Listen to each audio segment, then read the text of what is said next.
points you raised, to be truthful, they're valid.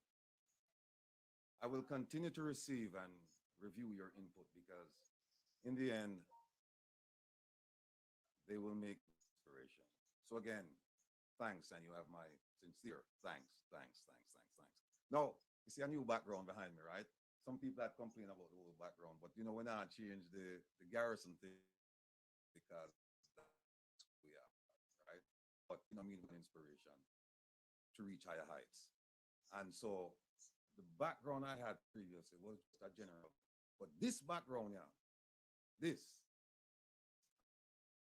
I guess this is a street and I live about, used to live about 2 blocks from this street. So this is a new background. We may alternate between this and the other one because the picture on this one, it's not as clear as the other one, but it delivers a very, very powerful message. At least it gives me inspiration when I start my program. Well, you know, when we talk about the government, and I've said it many, many times, I don't care about parties and parties and politics. I care about people, policies, and production. And once the elections are over, my ultimate aim is to support whoever is in charge, whoever the government is. And I feel it's my responsibility to criticize when necessary. And people shouldn't be afraid of criticism. They should take it in the light that this would probably make them better. And that's what we're trying to do. We're striving to make the government a more responsive government. But sometimes it doesn't happen that way because some people, you know, they find it insulting, they find it degrading that you would challenge them. But as taxpayers, as voters, as Jamaicans, we do have that right to do so, and we should continue. Now, again, the government continues to be unaccountable in many areas. Promises are still not being kept. Excuses abound. Acrimony and chaos rule certain spaces. Poor people are getting even poorer than before. Yeah, never thought that would have even be possible. While the rich are getting even richer than before. Our resources, including our beaches, are basically handed to others without real benefits being realized by the masses. That's what we're going to talk about this evening. A significant amount of our people continue to live below the poverty line. And most of us who are employed are not given a livable wage. And more of us are eating poorly. Little wonder that our population is experiencing severe medical issues related to poor diet. Medical care and facilities in the main are promised, but yet to be delivered. Long wait, poor service, few pieces of equipment to adequately serve the population, etc. You know that things are bad when the PM publicly criticizes his Minister of Health and Wellness and the minister himself. It was only late last year that the PM said at the JLP conference that he personally received many complaints of the Ministry of Health and Wellness. And he concluded the sentence by saying that the complaints were justified. Think about that. Prime Minister gets up, make a statement about the Ministry of Health and Wellness and said, look, I'm receiving complaints personally, and the complaints are justified.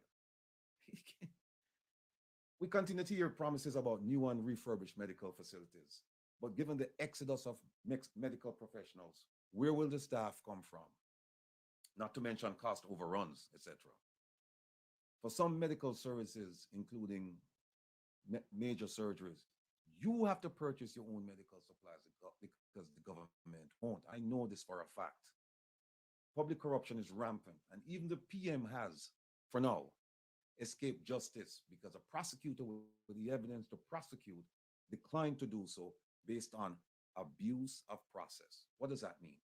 It means that the investigation took too long in this instance, which is ridiculous given the fact that there is no statute of limitations for corruption in Jamaica. So you can bring the proper authority, whether it's the DPP or the corruption prosecutor, can bring this action against whomever. No time limit.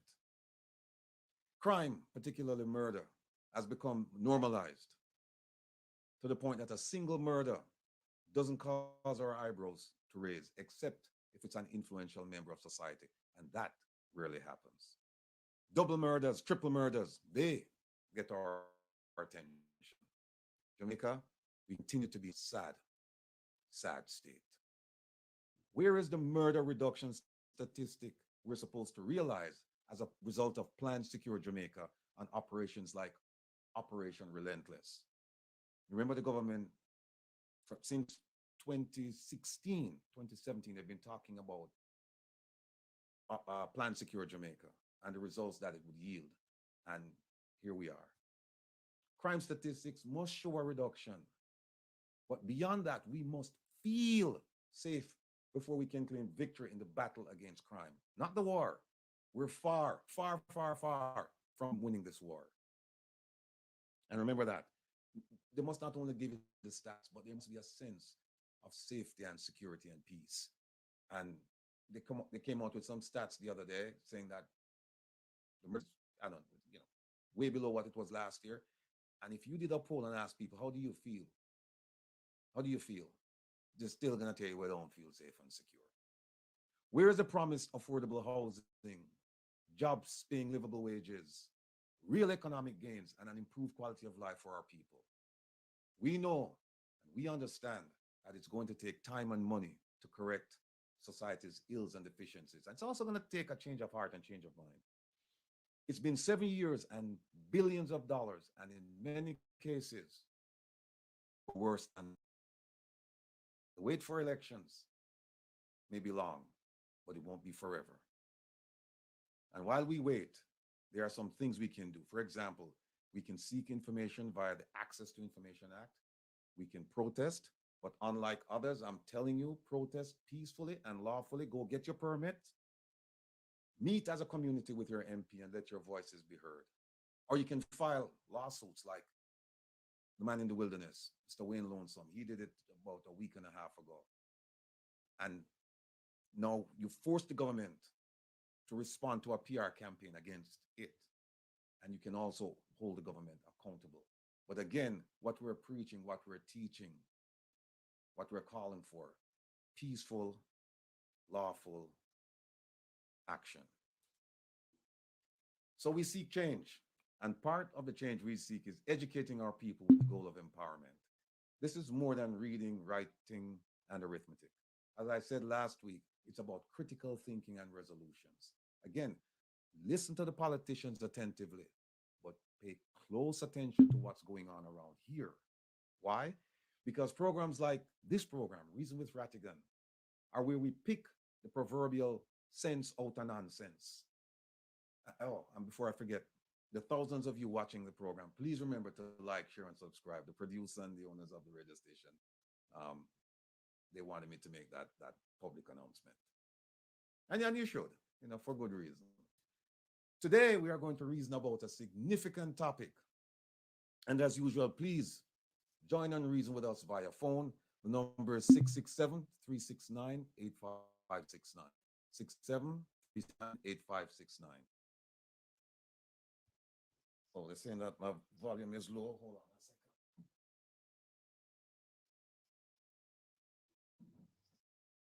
Let's see. Or you can hit us up in the chat room. Yeah, that sounds better.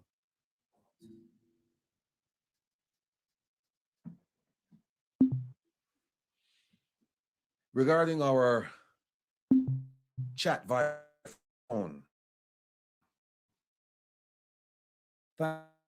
all of the increasing number of much. However, in order to streamline the program today and going forward, I'm going to set at 10, so we need to at 4:30 Eastern Daylight Saving Time. That's 3:30 time. I think it's 9:30 UK time. I'll set aside that period to take telephone calls. And we'll also have another telephone break at 5:30, which is 4:30 Jamaica time, and I think 11:30 UK time. Reminder, don't forget to tune in to Reggae Global Radio, this station tonight at midnight until 2, and relax with the Rebel. It's a program designed to take you on a musical journey to release stress, lift your spirits, and bring back some memories. Tonight's theme is slow jams. For the last couple of weeks, I think we had cool jazz. The selection tonight is fantastic. So make it a date and don't be late. For today's program, I will be joined by a fan favorite, Herb Nelson Jr., a man who is well versed in national security and crime issues affecting Jamaica and the Greater Caribbean. And we will be reasoning with Dr. Devon Taylor, president of the Jamaica Beach Birthright Environmental Movement, otherwise known as JaBBEM. Today's discussion is going to be riveting and informative for all of us. The veil will be lifted from our faces, and we will see eye to eye, regardless of whether we're PNP, JLP, UIC, rich or otherwise, black or otherwise, university graduate or otherwise, garrison or otherwise, employed or otherwise. You catch my drift. There are so many things working against our unity, but this issue will easily galvanize us as a people and force the politicians to account and act in our best interest.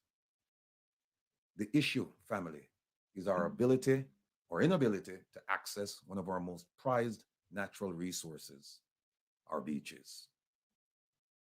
Shout out time. Continued prayers and blessings for Mama Eileen, Papa Trevor, Ma P and family, Mrs. Nelson, Bonnie Jump, and Sassy Diva. Big shout out to the Reggae Global family, the Meadowbrook crew, the Firehouse crew, the Rallington crew, Admiral Donovan from Rallington, still so, and the crew of hardworking, dedicated, honest members of the JCF and JDF. Update. As you may recall, I requested several documents from the Jamaican government concerning the private financing of Minister Kamina Johnson-Smith's unsuccessful bid to become the Secretary General of the Commonwealth. And I also sought documents regarding the 2.6 million pounds of high-grade fertilizer that Morocco gifted to Jamaica. I filed for the fertilizer documents about 112 days ago, and the private financing documents about 121 days ago. Why do I mention these periods? Because the law says that the government must respond within 30 days after receiving the request. So I filed a request 112 days in one instance, 121 in another instance. And the law says nobody responds. And then so depending on why they responded, and I don't think there's any good reason, but I'll continue the story and tell you what happened yesterday. I was told yesterday that one ministry did not receive my request. Even though the email address was given to me by a government official, the email was not returned, and the law states that if the communication is delivered to the wrong person in the government, it's the wrong person's obligation to read the email and forward it to the right person. That didn't happen. But we know that both emails were sent and both emails were opened. The second ministry is yet to respond, and the wait continues. Well, family, I'm excited to have as our guest today, Dr. Devon Taylor. And I didn't tell you this at the top of the broadcast, but I'm a little bit under the weather, but this topic, I mean, wild horses could not have kept me away from doing the program today. And as I said before, it doesn't matter who you are, as long as you're a Jamaican. It doesn't matter what your political affiliation, your economic position, your educational status, doesn't matter. This is one issue that will bring us together, should bring us together, must bring us together as a people, because it affects all of us as Jamaicans. I spoke to Dr. Devon Taylor this week several times and found him to be knowledgeable, passionate, experienced, and approachable about this beach, river, sea issue. You know, I have fond memories of my family going on community trips to Port Henderson and Gunboat beaches. This is eons ago.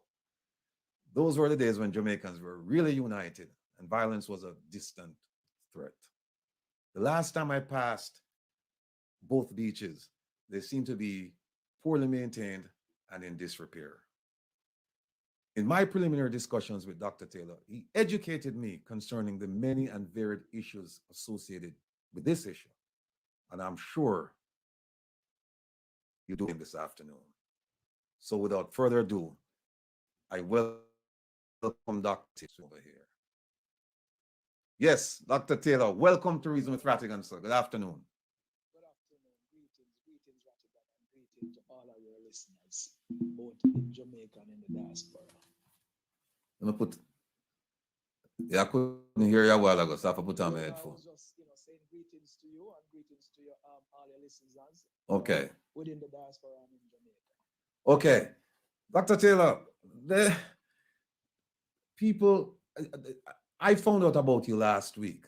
So I suspect that most people, they've never heard of you, they've never heard about you, and the same for JaBBEM.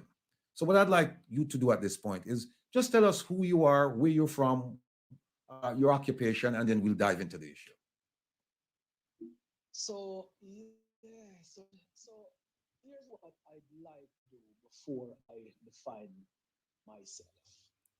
Because this issue that we're going to discuss right now is steeped in the immorality of colonial England that continues in Jamaica today. And before I start speaking about myself, I would want to say to the people that following the emancipation, from slavery, colonial England acted aggressively to prevent land ownership by the descendants of enslaved people. There was no reparation, compensation that was given for the abuse and the injury that was done to African by England, despite them doing that for former slave owners. So one of our great professors in the Caribbean, Sir Hilary Beckles, stated that freedom began with the fear of homelessness and the certainty of landlessness. So the access to beaches and the use of the sea is an internal reparation issue in Jamaica that must be addressed. And to really add substance to that, we got emancipation in Jamaica, emancipated in 1838. And in 1836, England's Secretary of State issued, an edict to the state colonies then. And what they said that in that declaration, that the government in the colony should implement a policy, right, that would prevent the occupation of any crown land that vested in the crown by any person, not possessing any kind of title, or they would put a price on it so high that they can't afford it. Without any capital, the former enslaved ones could not own land. So we, the descendants of enslaved Africans, are victims of colonial era law.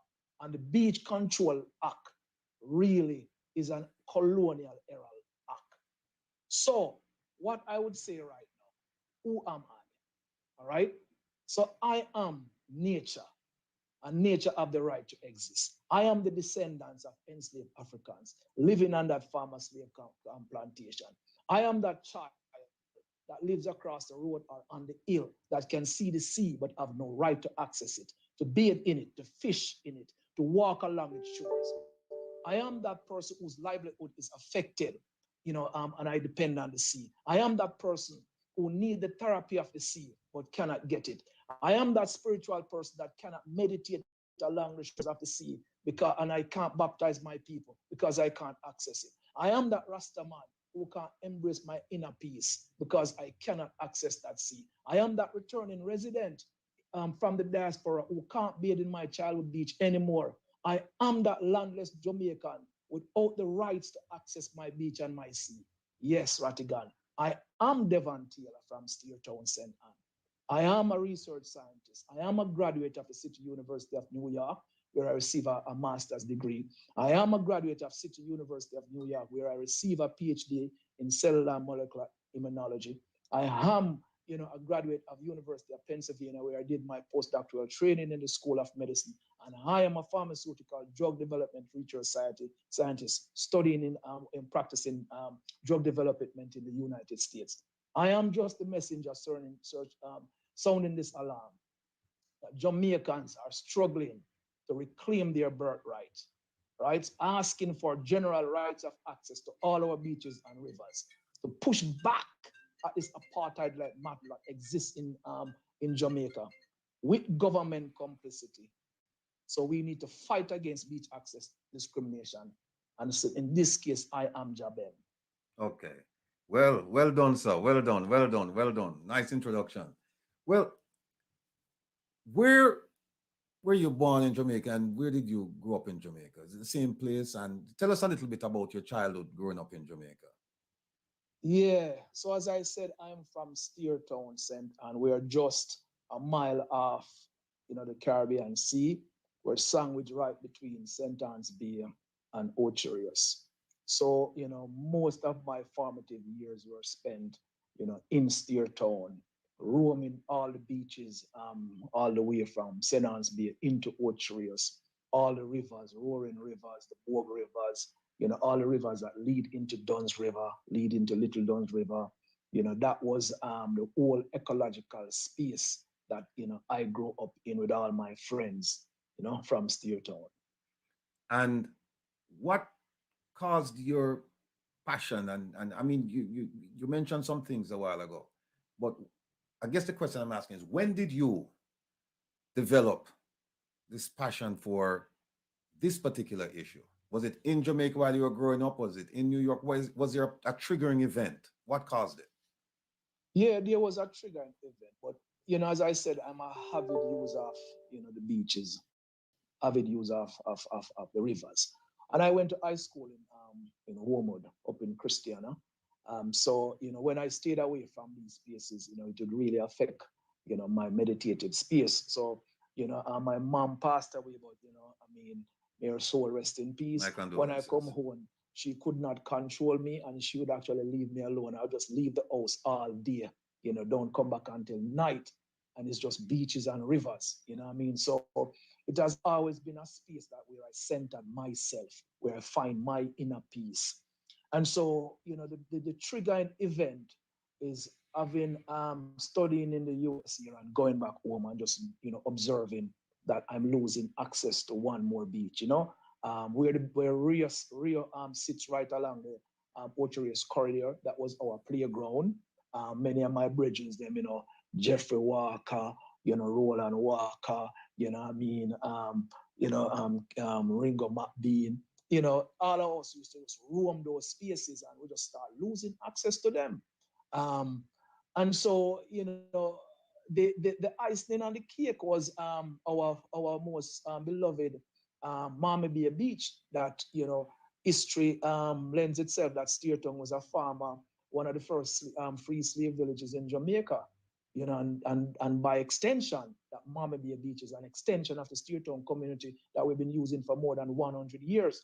We were aggressively pushed off that beach, with private securities and government JCF forces push off the community out of that space. And that was the straw that broke the camel back, because now the whole coast for Steertown and Mama Bay was landlocked. We had nowhere to go. So myself, no beaches to go to. The youth across the street, no beaches to go to. The fisher folks, them lost. Some are walking 3-4 to get into the sea. Some have to be illegally crossing properties to get to the beaches. So it becomes a problem. So I said, no, this cannot continue. So I immersed myself in trying to understand, how can this be? How can we be on an island and becoming landlocked? And so I start researching the laws around what empowers the private owner, what empowers the government to really allow these things to happen. And those were the triggering event. And subsequently, the proliferation of it just started before Mama Bay in 2020. But we have seen this proliferation across the island of just development. You just look at Montego Bay, and ask folks in Montego Bay of all those beaches that exist, from Iberia Star to Cornwall beaches, all these spaces just start disappear, So the people of Jamaica have been really suffering from land dispossession and beach dispossession. And so I could not stand by anymore. So a group of us kind of like just start reason within the confines of Steertown, what we can do, and JaBBEM was born out of that kind of a reasoning to really set something up to really try to really secure back access to all these, ecological spaces. All right. Um, when was when was JaBBEM born? Yeah, 2021 coming to the consciousness, and I mean in 2022 we registered JaBBEM as an NGO in Jamaica, and we are still going through charitable status, but we are a fully registered NGO there. So that's all we come together to really decide that we need to do something around not just liberation of the space, but also an environmental protection component that we built inside there. And we could discuss that as we go through the program, but it's what we call the rights of nature, where nature has the right to exist.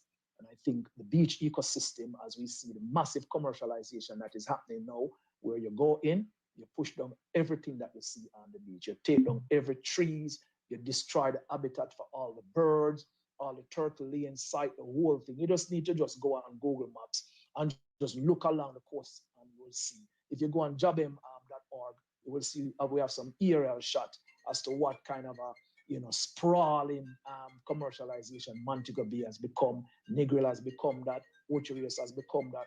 The whole vegetative nature of the coast has been destroyed. So the rights of nature has been violated. Once you violate the rights of nature, you're actually kind of setting up yourself for doomsday.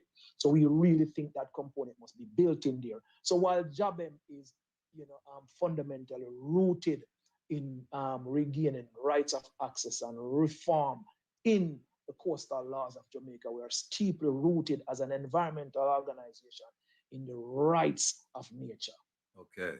Well, before I go any further, let me just tell you that you are family, and so consider this like a family gathering. With you and the thousands of listeners and me and viewers and me. And so whatever you feel like saying, my brother, we're family. Just say it, because this is a significant issue and we have to discuss it fully.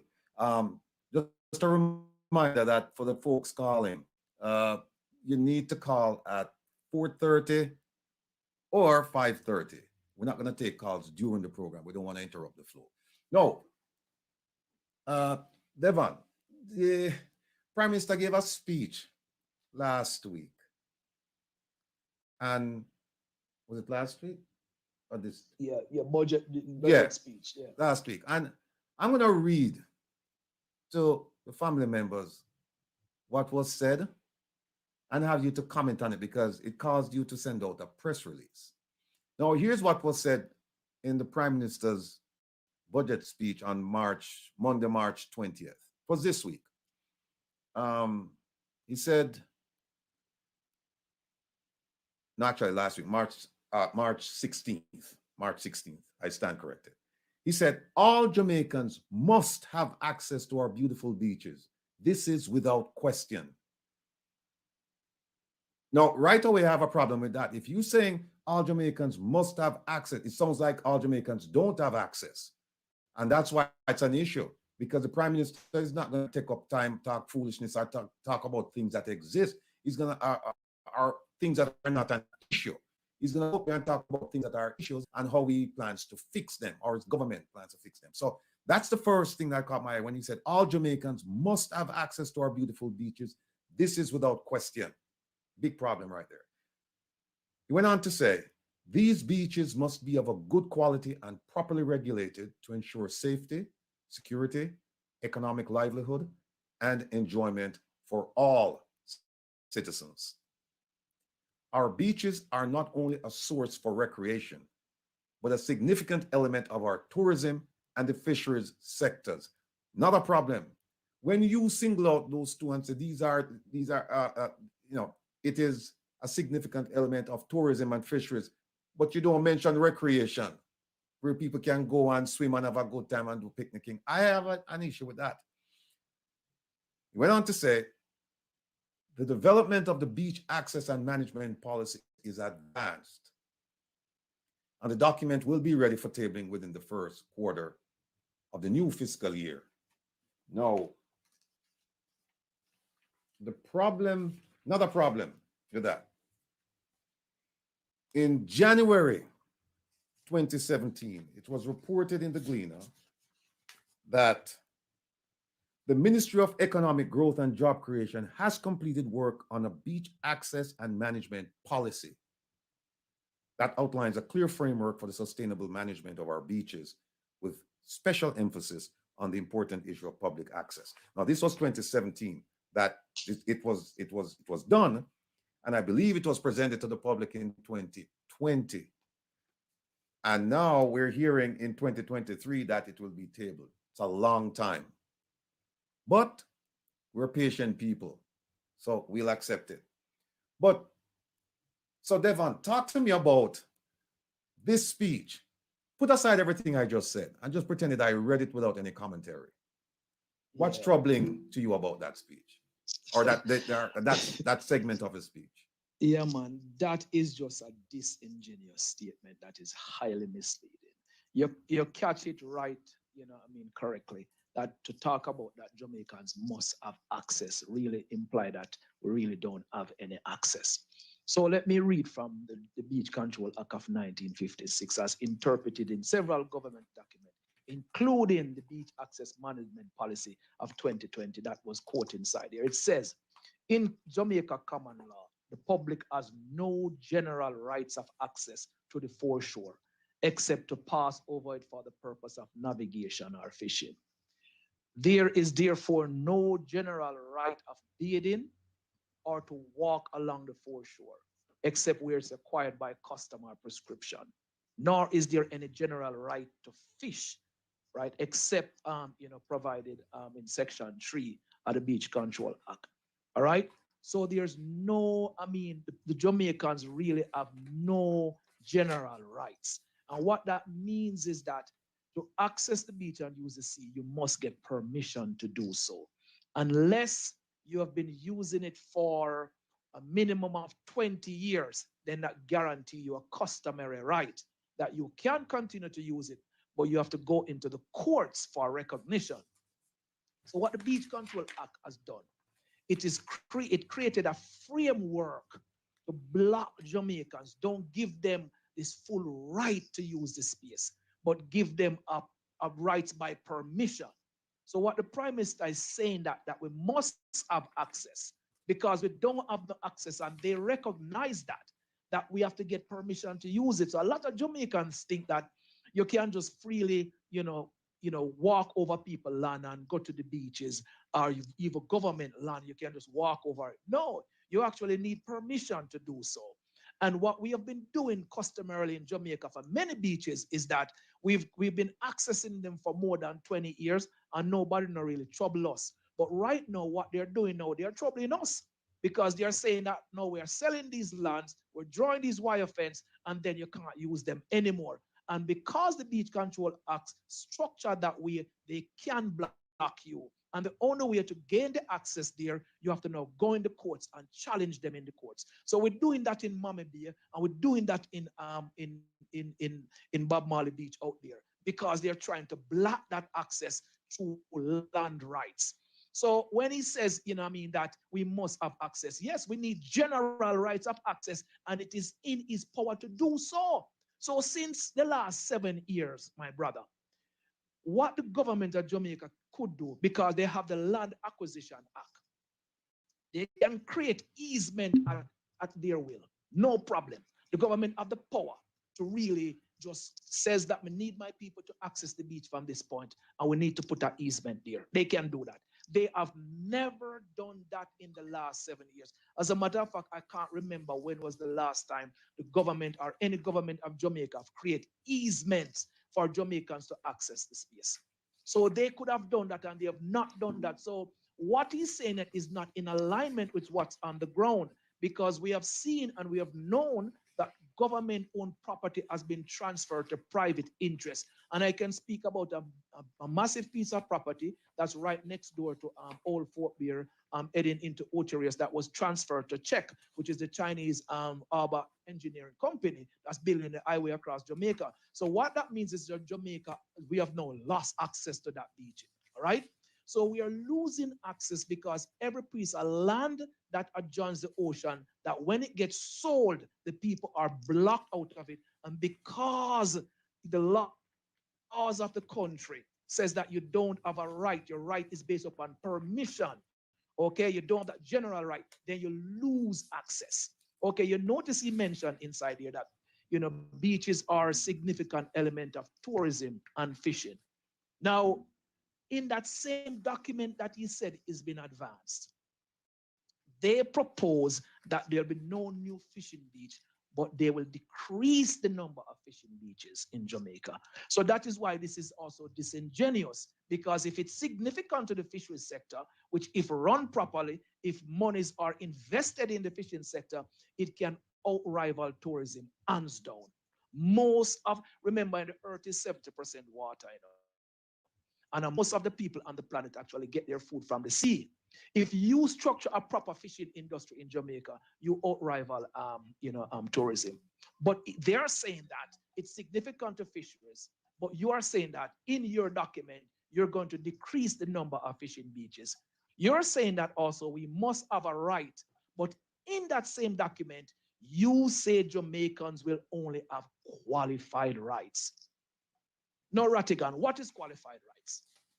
Qualified rights means that you really need permission from the next guy. So if the tourist industry, if the private owner, whose property adjoin the ocean, right, says that you cannot come there, then you can't go there. Your right needs to be qualified by that owner of that space. And they have a tourism model in Jamaica that basically says that Jamaicans cannot coexist on beaches with tourists. You don't see that in Jamaica. All hotels shut them gate, lock them fence, run them wall, and no Jamaicans can just walk and says, I'm going to the beach. So mama and papa and them two children, them go down there Friday, Sunday evening, go on take a dip. Them can't go through the hotel gate because it's private property and they can't cross over the land.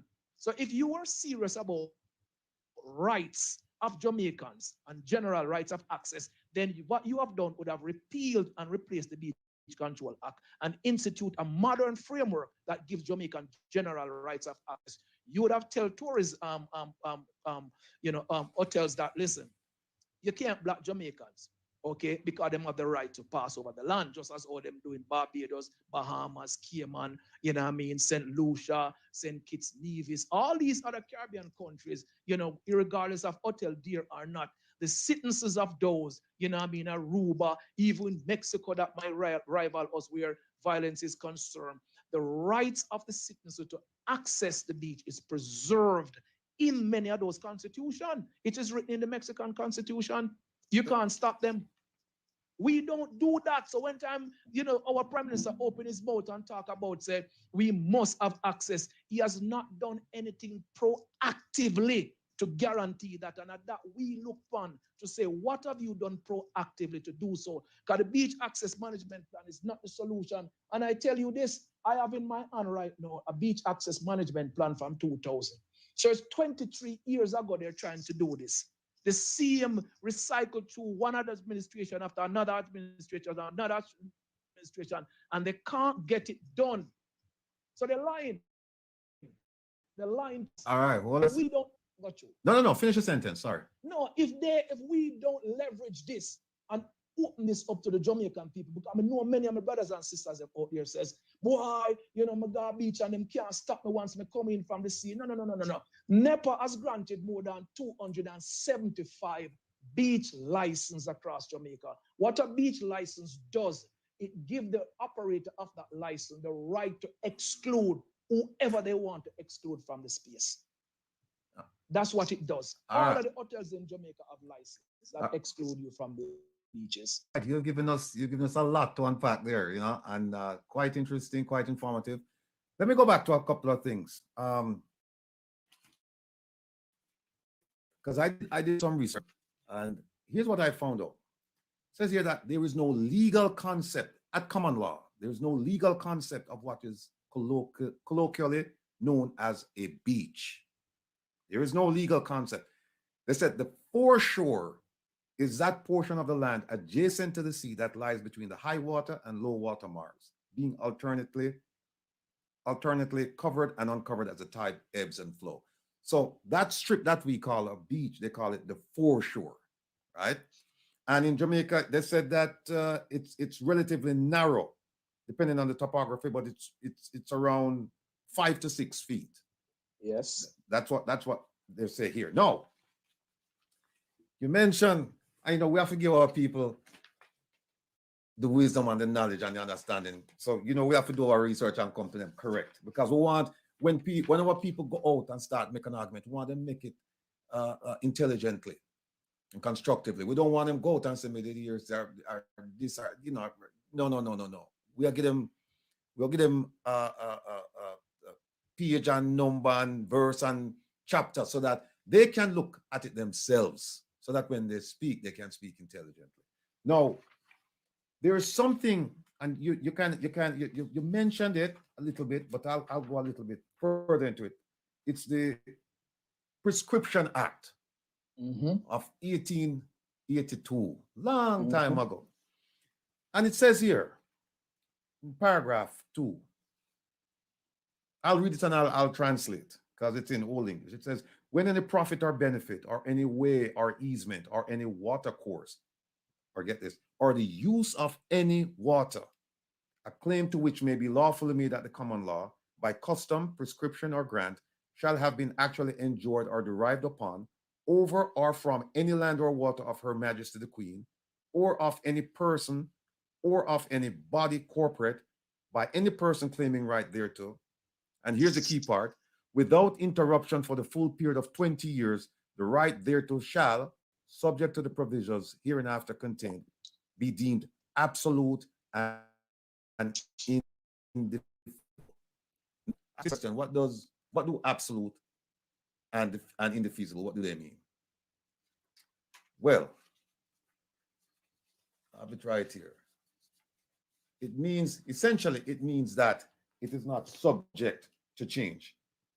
Absolute, free from imperfection, complete, perfect, not mixed or adulterated, complete. And here is indefeasible, not capable of being annulled or voided or undone, an indefeasible right. So what that says, based on this Prescription Act, that if you were around or going forward, if you occupy a piece of land, or you use water, they're talking about beaches, for 20 years or more, and you can prove it in court. It doesn't have to be you, it could be your descendants, but they can prove that mama, grandfather, great-grandfather, everybody used that. That right is absolute and indefeasible. So if you can show that your ancestors used that beach, no law coming after this should supersede it. But then they came up with something. Remember, this is 1882. They came up with something called the Beach Control Act of 1956. And yes, it does. I mean, when you read these things, I mean, you're amazed. It says that if you're a fisherman before 1956 and you used to use a certain piece of land, then nobody can stop you from using it, right? So what I found, and I've read through this thing, the 1956 Act, what I found is that there are provisions in it that are not enforced. And there are provisions in it that should not be enforced based on the Prescription Act of 1882. No, you said, Devon, that the minister, yeah, him can just make a change and allow people to have free access to the beach. And you're absolutely correct. And how do I know that? It's in this same Beach Control Act of 1956. It says right here on under the section Protected Areas, Chapter 7, subsection 4, it says The minister may, if he thinks fit, grant to any person applying, therefore, in such form and subject to such conditions as the minister may think fit, a license to carry on in any area defined in an order made under this section, any prohibited activities specified in such order. So all the things that they say you couldn't do under this, you have to get permission and blah, blah, blah. The minister has the right under the same act to say, by stroke of a pen, so I'm gonna give you a license. And Sandals, the hell with you. This man, Devon, is gonna have right to Devon are a community of people. Or by extension, Jamaicans can use this piece of property. So I'm urging you, go ahead and look up the Prescription Act of 1882, 25th of February, and look up the Beach Control Act of 1956. So when the Prime Minister came out and said, all Jamaicans must have access, and blah, blah, give them access. Give them access. You're exactly right. Go ahead, my brother. Power, and this is why it's disingenuous that they make these kind of statements when they're trying to get vote, and they'll come out and they'll say, okay, we did this and we did that. Now you read from 1882. Now we ask the question, which beach in Jamaica has not been using since we become emancipated? Really and truly. We're using the entire coastline of the country from such time. So that's why the whole thing is just crazy, right? And this is why the Beach Control Act of 1956 coming in. So you see, in 1954, fishermen start feeling squeezed because hotel business start grow, and all of the farmer, colonialists them start take over all of the beachfront property. They control them from in the first place, but they start further tighten them rein on it and displace folks. So people start squeal, and I said, no, it's wrong. This is from 54 when they put this whole beach commission together to draft this, So this is before independence. So who draft this document? Okay, draft it in the interest of the colonialists. Because if you read section 4 in that same document, it tells you that any person who owns property that adjoins the sea have the right to do whatever they want to do with it. Okay? All right? So, I mean, while they said no one shall be deemed to have any rights in or over the foreshore, okay? Any person who really own beachfront property, all right, as it says inside here, look at it. It says, any person who is the owner or occupier of any land adjoining any parts of the foreshore, and any member of his family and any private guest of his shall be entitled to use the part of the foreshore adjoining his land for private domestic purposes, that is to say for bathing, fishing, or other likes of recreation. They never mention that for the regular person. They mention it for the person who owns the land adjoins the sea. So the Beach Control Act of 56 was not written to protect the people of Jamaica. It was written to protect the ruling colonialist class. And that's a problem. Okay, it needs to go. So when also you read about the minister, too much power is given to the minister at the stroke of a pen to do what he feels like. And so we see now where the ministers in Jamaica are now being lobbied by the powerful, the oligarchs and the hotel industry. So they're being actually controlled by the lobbyists. And this is why since 2000 or 1998, when NEPA and the different government administration trying to craft a new beach access management policy for the country, they can't make it because the hotel industry and the private villas and all of the owners of these spaces tell them, say them can't do it. They cannot do it.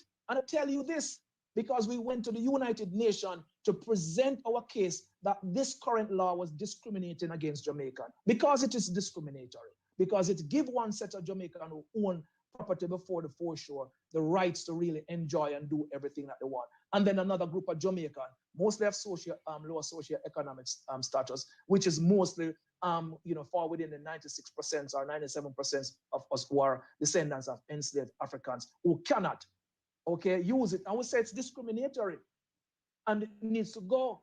The government position was that they cannot, mandate people to cross over private property to get to the sea because it would lead to a constitutional crisis. Are you kidding me? What kind of constitutional crisis? You have all the tools in the toolbox in the country. Okay, Land Acquisition Act. When you're ready to build a road, you take away people land. When you're ready to build any new, commercial park, any kind of economic zone, if it's sit down within people land, you take it. But when it comes to say, I will ask you to create an easement over your property because I have the power to do so, you can't do it because it's going into constitutional crisis. Them just finding words to further, bolster their position because they're not willing to do it. So all these statements are disingenuous, they are misleading because the power sits in the government of Jamaica to do whatever they want in the interest of the people, and they're not doing it. And that is why JaBBEM is saying it is discriminatory. You can't do that. You cannot block us from the natural resources of the country. You don't give us the right to bathe. You don't give us the right to swim. You don't give us the right to walk along the foreshore. And you have the nerve to actually write that in your beach access and management policy. And you say you want to change it, then just change it. We don't require no whole heap of conversation around here, so just do it. Right, because you have the power to do it. But you have the power to do it. But in addition to that, I'm going through the Beach Control Act and under the section licenses for use of the foreshore and floor of the sea. If I'm a hotelier, based on this act, I could just put up my fence, right? Without a license, put up my fence, do my thing. And even if it's determined that I'm in violation of the act, you know how much the fine is? You know what the fine is? Fine is $20, 20 Jamaican dollars per day, right? So if I'm bringing in tourists, by the droves, one tourist can pay for, I don't know, 3 years or whatever for that. So I just continue doing it. You're absolutely correct. This thing, it's ancient. It's ancient, and there are contradictory provisions in it, and I agree with you. They need to come up with a new one. But like you said, what's taking them so long? And it's successive government. It's not just one government. It's successive governments. Yes. And you know what? We're coming up on a commercial break, but we're just gonna go through because I have a dear friend of mine who, and Kevin, maybe you can help out. They said that whenever they go to when they go to the commercial break and we continue on the streaming section, they have a hard time hearing they're still hearing the background. I don't think I fix that. And then Herb texted me a while ago, and I don't know if you can get him on, but if you can, please do so. Let me throw something out to you, Regiment. Jamaican government, something where said they have a situation where they can lease out public beaches, right? And they said within the last several years they've leased out 2 to private owners. One of them, I believe, is Puerto Rico. And why do I mention Puerto Rico? Because the gentleman who has the lease, and I think it's like I think he told me it's a 99-year lease, because I had a conversation with him when he was developing the beach. He invested millions and millions of American dollars in this project, and it's not come to fruition. It's open for business. The problem is that ordinary Jamaicans are excluded on some days. You have to pay to go in.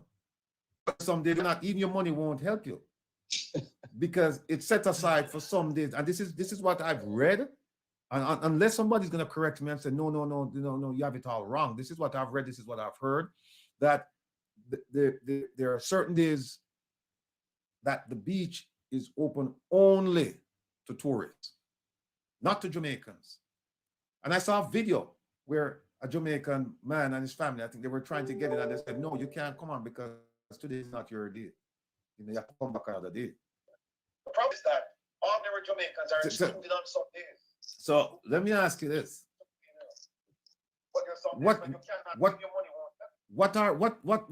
What's your take on that?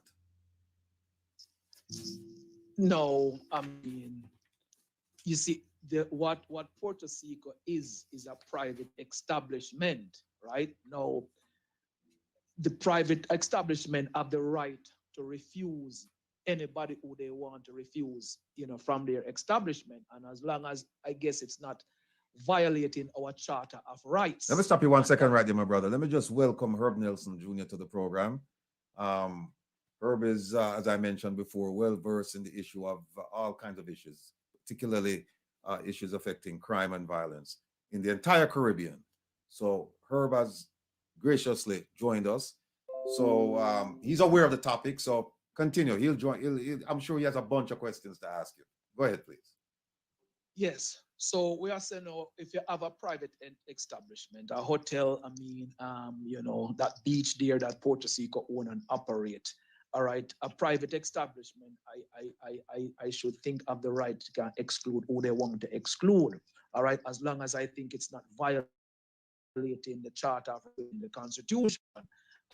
Is morally wrong for them to do so, because that means they are discriminating against Jamaicans. All right, I don't support that move, but I suspect they are allowed to do so on how their company operates, or maybe it stipulates in their beach license. I don't know, because these licenses are our. I don't know what is in those beach licenses when they get them. All right, but they can choose and let you do, and money has always been a way to restrict people, who can afford that, to go inside here in Jamaica with minimum wage, what it is. So, they undo on those kind of practices of restrict people, based upon race, based upon socioeconomic, status. We don't. Those are discriminatory, and they should not really be in Jamaica. But what empowers, companies to do that? I think many of that is within the coastal regulatory policies that we have in Jamaica. Because had we a general rights of access, the Jamaicans who wanted to access that beach on that particular day would not be excluded from it. They would freely go, being able to do so. Puerto Rico would not be able to build walls and block out the public. And that's what we were striving for. Fundamental change in the legislation that allow us general rights of access. Okay. Well, let's stay in Puerto Rico a bit here. And then I'm going to ask you to go beach by beach, because you sent out something where you list a whole bunch of beaches and whether people had access or not. How is it that a government of the people, by the people, for the people in Jamaica could issue a license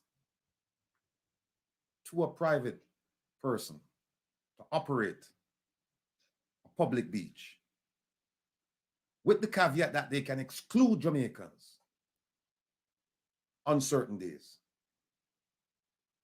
Herb, what are your feelings about that? Can you hear me? Yeah, I can hear you loud Yes. and clear. Oh, okay, good. Yeah, greetings to you, good sir. Sorry I wasn't able to get on earlier. Now, the bottom line is this. Whether it's caused in the earlier days by classism, racism, colorism, or whatever, that policy appears to have some degree of success for JTB, because they want a certain exclusive group of people utilizing Jamaica's beaches. So in order to combat folks like yourself and others, it appears as if they're playing the same game. Now, rather than play along, I have an interesting question. What would it take for, say, you to have a company that invests in beaches in Jamaica and charge a nominal fee, which would cover maintenance and whatever else, for Jamaicans to enjoy a very nice beach, to have like beach volleyball, to have different sporting events sponsored at the beach, soccer or football on the beach.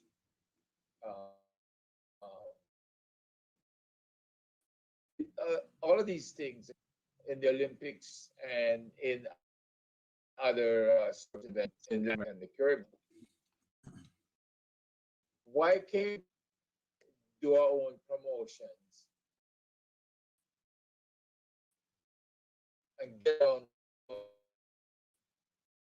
restrictions that are out there? There can't no restriction. They are restricting regular Jamaican folk from utilizing the beaches. So fundamentally, we need legislative change because if the framework, not the framework, but the law basically does not give Jamaican general rights of access, then it doesn't. All right, and we always have to contend with that issue. So the fundamentals of the law must change. All right, for us to start buying beachfront property and then operating, at cost to Jamaica. I mean, I don't think those are sustainable, right? We really need fundamental legislation to change because there's a number of issues that we're dealing with here. One is environmental. Beaches really do not need commercialization. Beaches need conservation.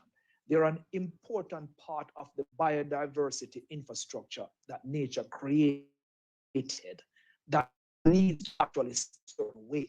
When we start dumping tons of concrete and start, changing landscape, all that, and we're seeing a lot of erosions, and we're seeing leakages that are happening on the corridor Jamaica are tight.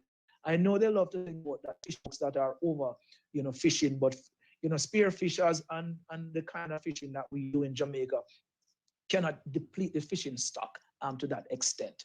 I think massive part of the problem that is happening is the commercialization that leaks a lot of things into the ocean is destroying infrastructure.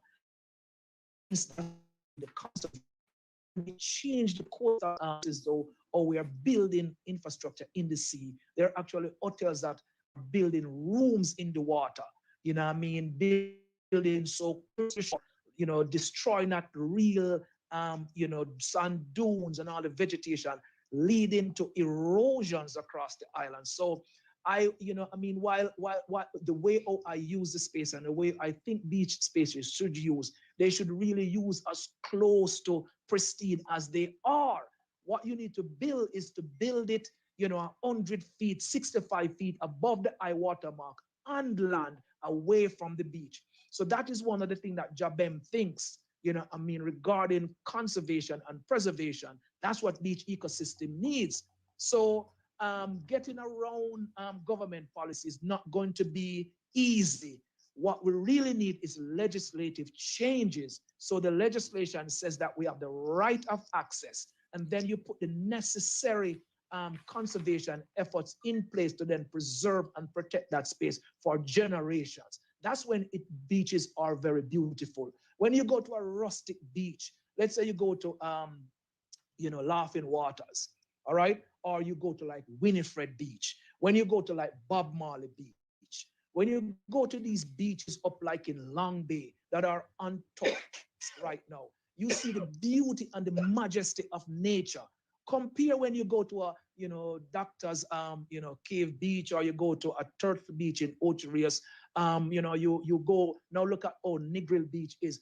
Those are really destroyed ecosystems that are going to lead to fallouts. And that's why we really need environmental management of the space. And that's what I'll say to that response is that conservation, that's what we need. Rights of access, that's what we need. Fundamental change in legislation, that's what we need. Well, so just a sec. So am I to understand then your major concern is more about the conservation and not actual access of regular Jamaicans to the beaches? Yes, we have a massive issue around access, and we have one around conservation, because what we see is commercialization that is destroying the ecosystem. And then we are seeing people not getting access for all what access brings. Okay, the right to practice your therapeutic, the right for your, your fishing, the right for your recreation, all those rights that you have are being violated because you don't have access. And we know it from this published work that when the people don't have access to these spaces, then we have environmental problem that goes, issue that goes on that we don't get to see and we don't get to correct. Okay, so we need those, really to really be foundation for that transformation that is required. Here's Ratty. Yeah, Devon, the two main acts, and we touched on them. We didn't go, we can go really, really deep in them. The Beach Control Act and the Prescription Act. They're just acts, but they're just words on a piece of paper. They have to be enforced, right? And then what I'm finding out is that we have so many agencies involved. and yeah, I want you to talk to that because we have so many agencies involved. There's so much overlapping. There is so much redundancy. And at times the ball is dropped because it will appear as if everybody's looking at each other and say, no, you're a catch, you're a catch, you're a catch, and then the ball drops. Because we have something called the National Resource Conservation Authority, right? Then we have another one called the Recreational Development Corporation. Now another one called Tourism Product Development Company. And another one called Tourism Action Plan Limited. We have so many people involved. And the question is, who is really, if you have so many people involved, who's really in charge? Speak to us about that. Yes, you're so right about that. All right. There's so much madness going on in here. You talk about the NRCA, right, which is the National Resource Conservation Authority. Those guys are supposed to really be the regulatory arm, all right, of the Beach Control Act. So they're supposed to really make sure that what's in the Beach Control Act, is followed, right? But they are controlled by NEPA, all right? And then in the mix there, you have Town and Country Planning Authority, Land Development and Utilization Commission, all right? So all of these, falls under, I think, NEPA, but that's where the confusion is, because above NEPA now, NEPA sits in what we call now that super ministry, which is the Office of the Prime Minister, and it sits within the Ministry of Economic Growth and Job Creation. So this is an environmental agency that sits in economic growth and job creation. How could that be? So it cannot operate independently, and that's why we're having some massive environmental issue in Jamaica because of how these groups or these regulatory bodies are structured. And then you talk about the tourism ministry, which on the tourism ministry, there are two right companies, the Tourism Product Development Company and the Tourism Enhancement. And what those are involved in beach, what they call development. I do not like the word development. Beach is a natural phenomenon, so it cannot be developed. Okay, it needs conservation. And I just need people to understand that for a second. Beaches are natural resources. No man can make them. Even if you dump up and create artificial islands, okay, the ones that we do have naturally existing are creations of nature over millions of years of evolution on the earth. They are living ecosystem, and until nature and the rights of nature to exist, then we are going to lose of connection, and we're going to lose ourselves because we're impacting significantly the biodiversity. So all these agencies are confusing and jostling for control over the beaches. All right. So one of the things that happened over many years ago, right? Why the hotel industry really have so much power over beaches is that there has been a transfer of many of the beaches, okay, to a company, I think, called the Recreational Corporation of Jamaica, something to that end. And that company was created when Jamaica was going through a lot of restructuring back in the 80s. And a lot of the beaches were transferred into that company. And that company then was subsequently, controlled by the, it was in 1985, all right? And so the local governments, within the spaces used to control all of the beaches them in Jamaica before the government decided that they want to privatize these spaces, and they created this, this company, right? And they transfer many of these beaches. It's called the Recreation and Development Corporation. They transfer many of them, established in 1989. They transfer many of the beaches inside here, and their job was to really divest the beaches, but it didn't work too well. So what they did now was to let the tourism ministry come and control the beaches. So tourism ministry control a lot of the beaches them in Jamaica. This is why you say TEF walking around saying that they're going to develop this in Jamaica. All right, you can't do that. These things need to sit within the NEPA, National Environmental Protection Agency for Conservation. All right, and then the NRCA now supposed to be the regulatory arm that makes sure that coastal policies are running good, beaches are upkept, look out for the erosion, kind of deal with the mitigation effort, replant vegetation. Yes, kind of hotels are being built or close they are being built, and the management talk about these kind of things inside here. It's not like the government don't recognize the problem enough, because the technocrats have pointed out the problems. And NEPA, I think, in some regards, for pointing out some of these issues. But NEPA is being held by the throat. It's held by the neck. And because it sits in that economic ministry, and the policy of the country now is to use beach as an economic driving engine in the country, then NEPA's role now becomes one that rubber stamp things. So when the economic ministry says we need to build a new hotel here in this sensitive spot, they basically can't do it. They can't push back on it because that policy has been made by their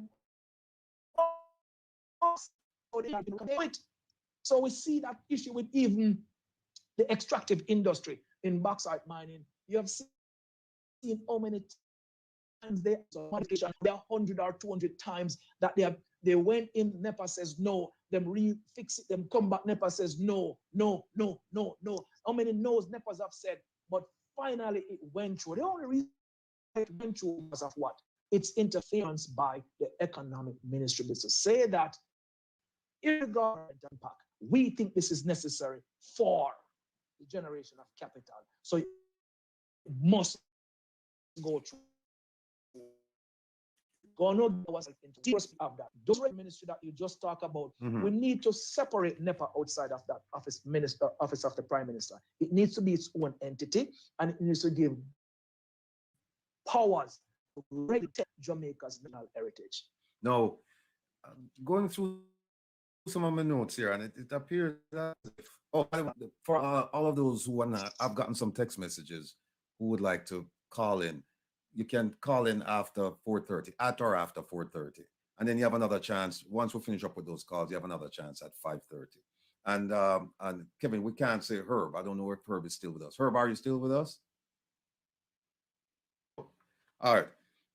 The Beach Control Act, in it was the creation of an entity called Beach Control Authority. They said, well, government really should be involved in this, at least not the central government. So then they kind of passed it on to the parish councils. And not much financing. Then when you had natural disasters like hurricanes and so on, they didn't have money to really fix up these things. So then they started talking about the Recreational Development Corporation, RDC, and then others, and then it ended up with the Tourism Action Plan Limited.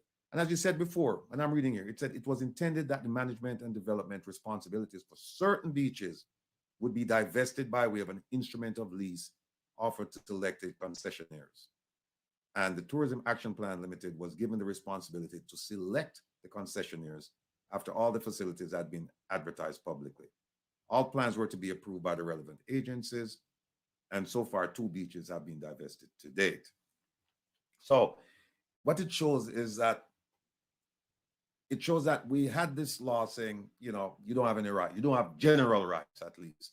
You could have some historical rights, but then you'd have to prove it in court. And then we saw where it went from an agency created within the act to several different agencies, and then you know, because of natural disasters and lack of financing, then it start getting parceled out. Some of them by parish councils, some to tourist industry, some here, some there. But as we said, they all fall under the umbrella of NEPA. But NEPA is passed to really everything and said, okay, here is what we're going to have for beaches in Jamaica. What I want to throw out now is this.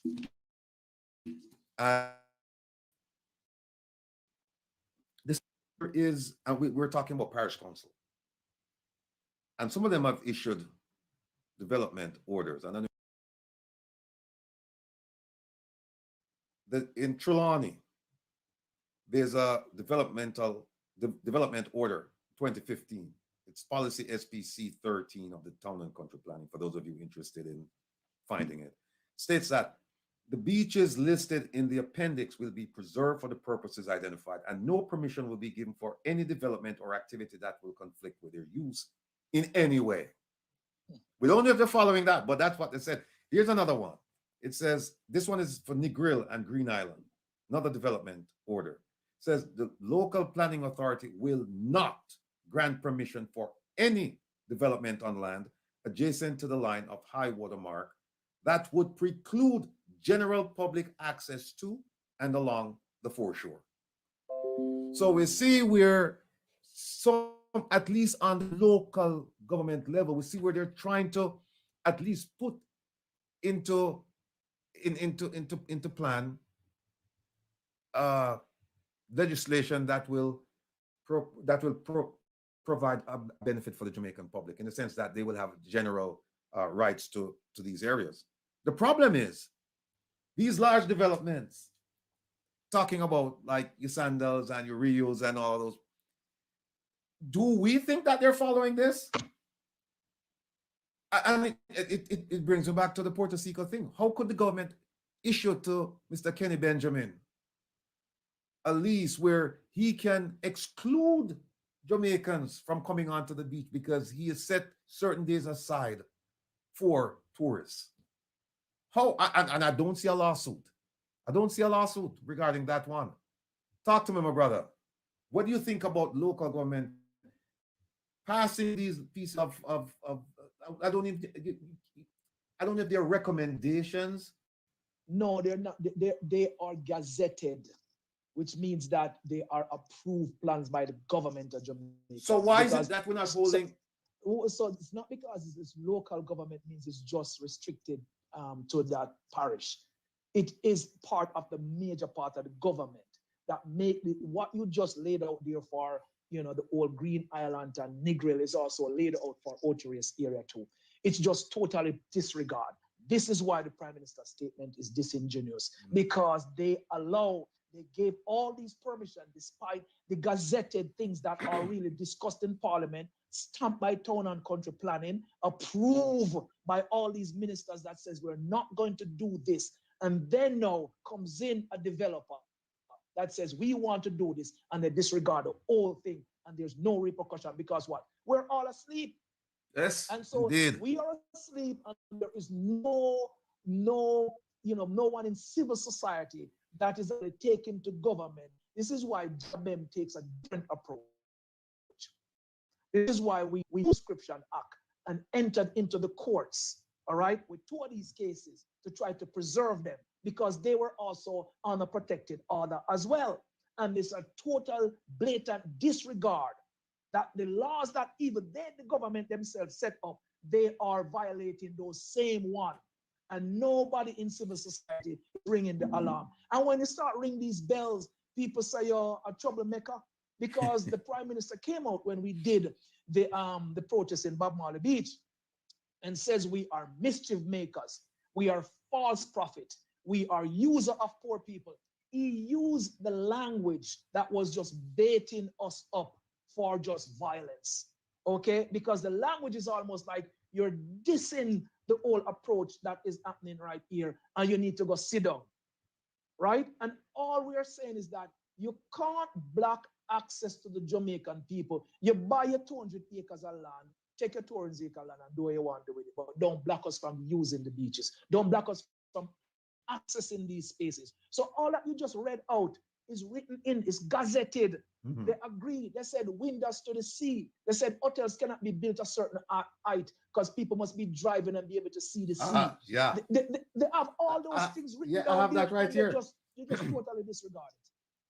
Yeah, here's this public access. It says the authority also aims to preserve the scenic beauty of the coastal drive by recommending that the height of fences between a road and the sea should be restricted to 4 feet 6 inches from ground level. But you need to go to Mammy Bay and see the wall that they built around Mammy Bay Beach now. It is like a South African style wall. Well, here, block you out. Here it goes on to say, this is interesting.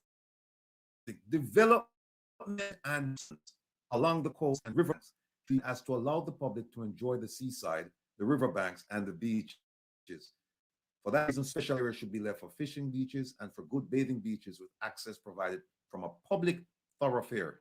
In some areas, adequate parking may be required. They're not implementing this, and the government is just saying no. Before you come in, Ed, I mean, Herb, let me just say this: that one of the things that I really admire and I cherish about this program, and it's not me, it's all of us as family, is that we get to share ideas, we get to talk about issues, and then we get to come up with solutions. So we're pointing out all of the issues that we're having right now, and we're trying to come up with solutions. Let me just take the first phone call.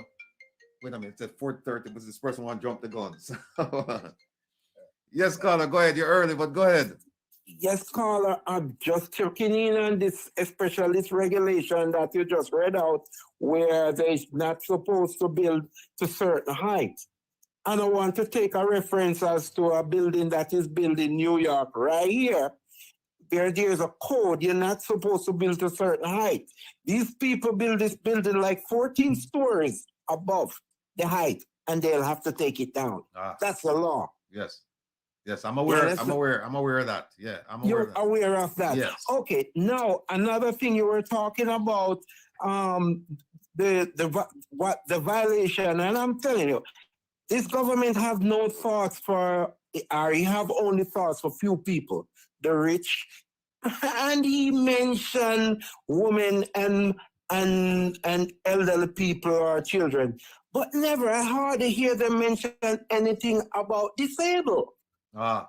This disabled is left behind, and I can't understand. And these are great human rights violations. Now, another topic. My brother, I can tell you of something because I even make my call. So I try to reach out to you before because I'm looking some help to work on something into getting stop all this thing in Jamaica. Let me first say, I made my call to a certain entity and I mentioned the human rights violation in Jamaica, and they were alarmed. They were like, what? They said, do you talk to your MP about it? I said, no, they are a part of the problem too, not a part of the solution.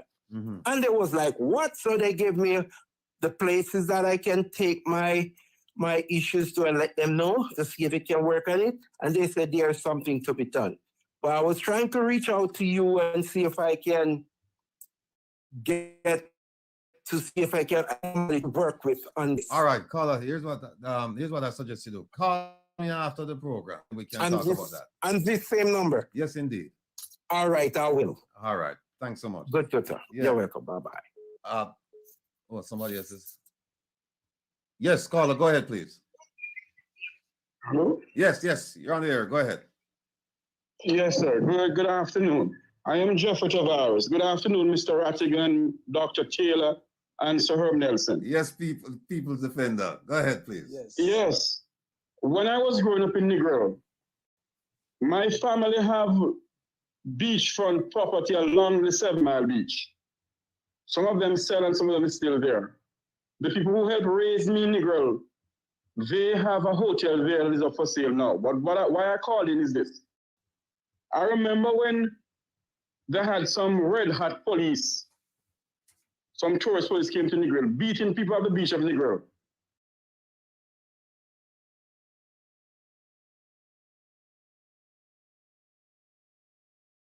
Fence and wall straight to the sea, the edge of the sea.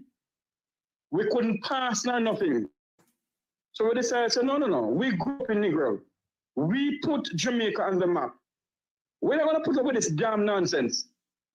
So we decided, so okay, we're going to take the street. Majority of the acts that Mr. Rattigan was reading out a while ago.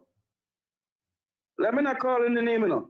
But there's a lot of licky and nyami in this country who sell out the Jamaican people for 30 pieces of silver. See?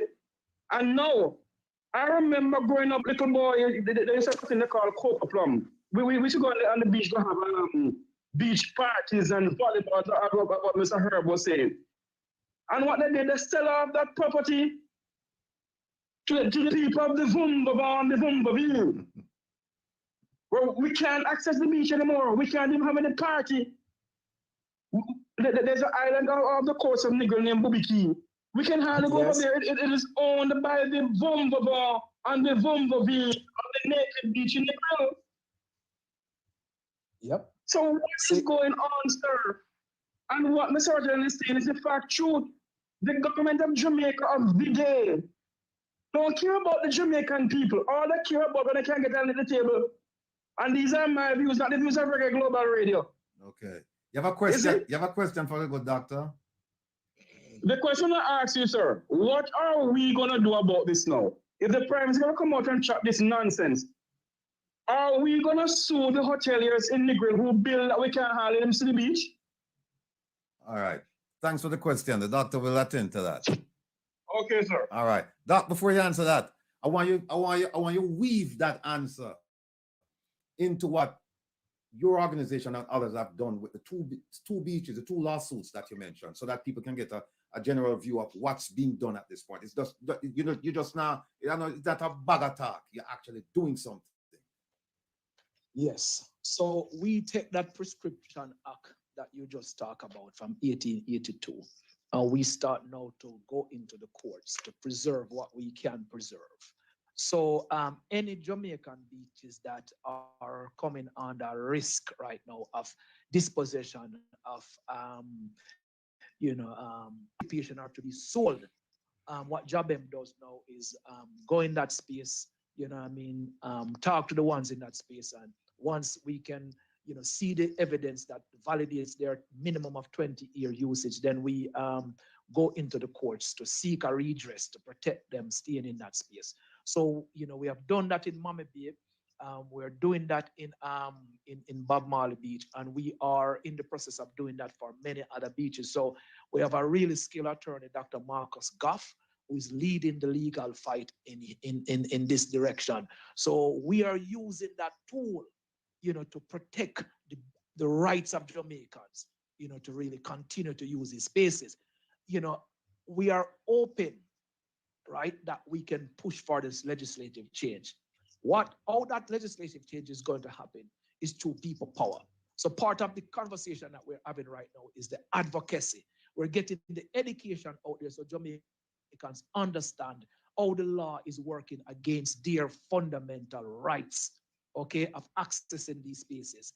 And if these spaces are important to us, which are, okay, they are our livelihood, our recreation, our therapy, they are treasures of the nation that cannot be owned, then the Jamaican people, we are educating, all of them to say, come along with us to push that legislative change. And there's different ways that we can do so. We have to make sure that the politician that we put in there, they, advocate for these changes or pull these changes through. Because, unlike some of the other democracies across the world, Jamaicans cannot directly, use any kind of lobby or any kind of direct instrument of change. So, for example, when you have like marijuana legalization law that happens across much of the states, it's done through ballot initiatives. So you could raise a ballot in the country to say that Jamaicans want general rights of access to use the sea, and then Jamaicans vote on that ballot initiative, and then it becomes law.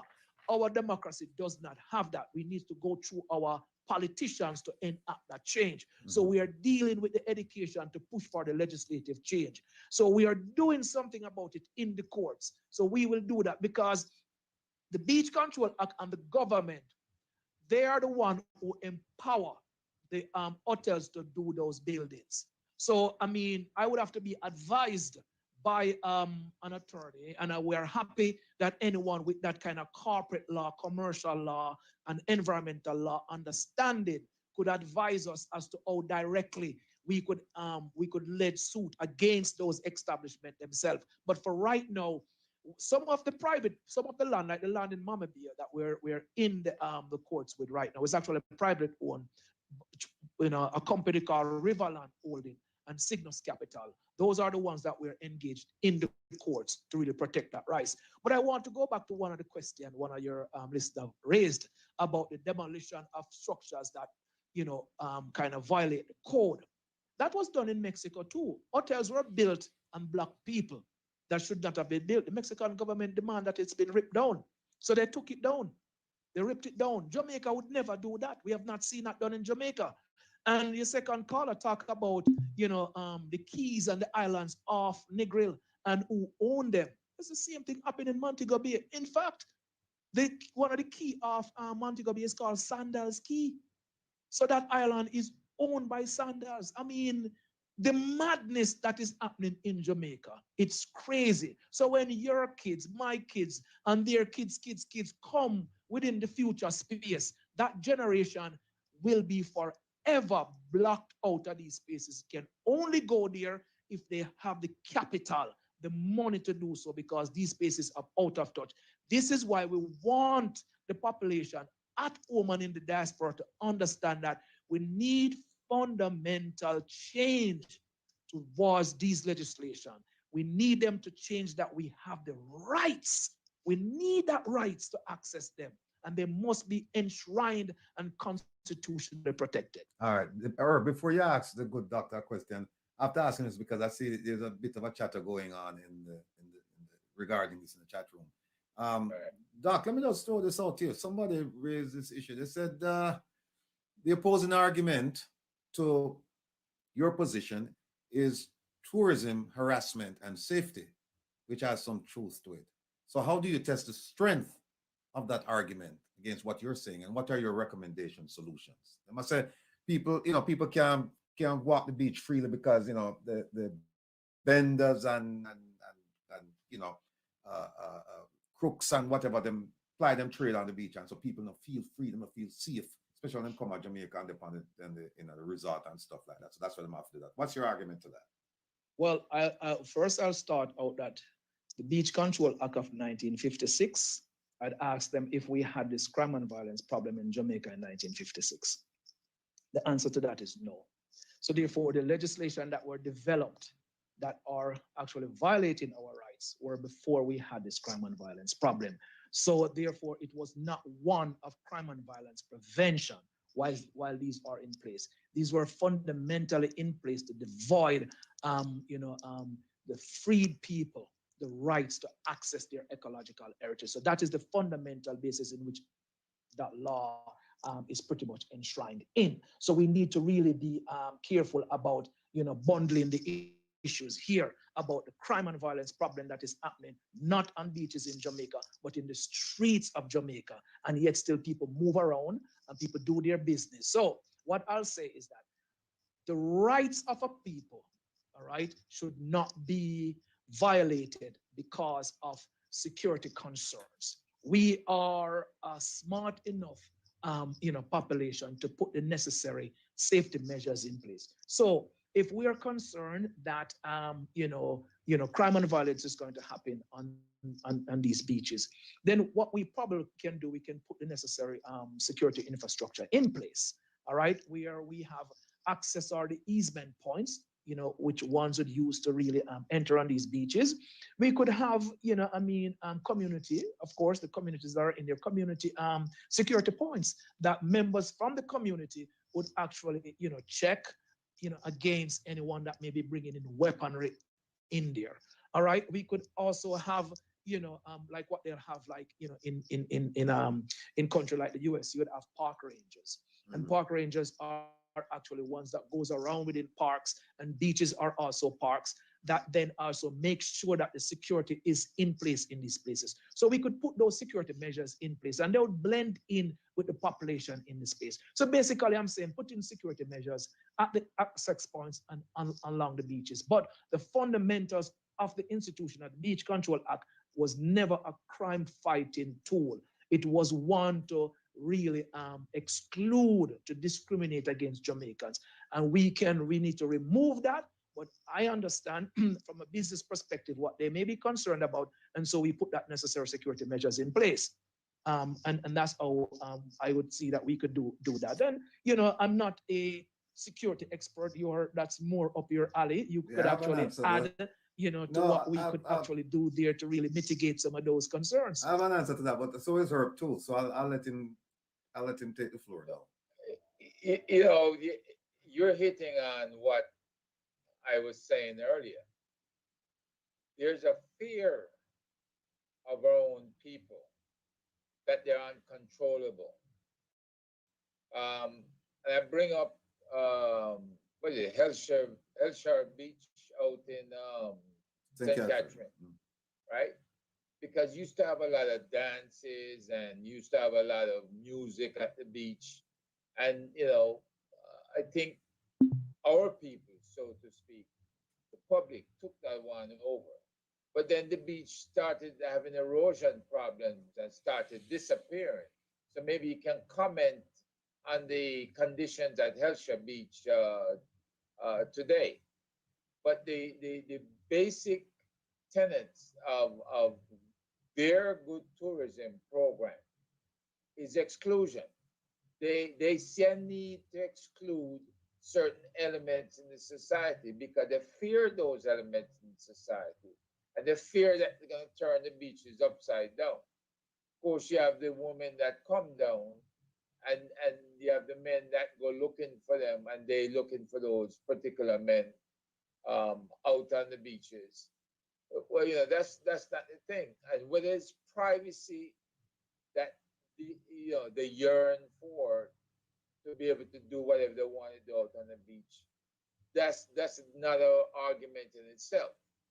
But the bottom line is there is a fear of elements in our population. And if we go back to what was said before, there may be 200 to 500 people in the population that will really fear and that have caused disturbances in the population. Kenny Benjamin himself, Puerto Rico, he's the head of guardsman, marksman. He has a new name for them today. But he's fully aware what the security issues are. And to exclude members of the society and for the government to go along with that, you're just going to have to take the matter to court. There's no if and buts to get around it. But I'd like to still get your opinion on the erosion and the development of the Hellshire Beach. Is that going to be recovered? And when it's recovered, is it going to be fully open again to the public? So here is where we need NEPA to step up. All right, and I know they're looking at the issue of erosion. Erosions are, can be attributed to man-made issues or just natural disasters. Hurricane comes in and they create a lot of havoc on the coastline, and it just never given the time to recover. And commercial events can also do that the way we build close to the coast. Now, as I said, one of the framework that JaBBEM is proposing is that you have a coastal protection zone with a minimum of 60 feet above the high water mark. and that there is no building or construction that happened within 65 feet of the high water mark. What does that do? That allows the natural vegetation along the coast to stay intact and help to protect, the coastal plain. Now, of course, there have been unregulated kind of development that happened within the ELSA space, but that is also because government failed to do its regulatory job.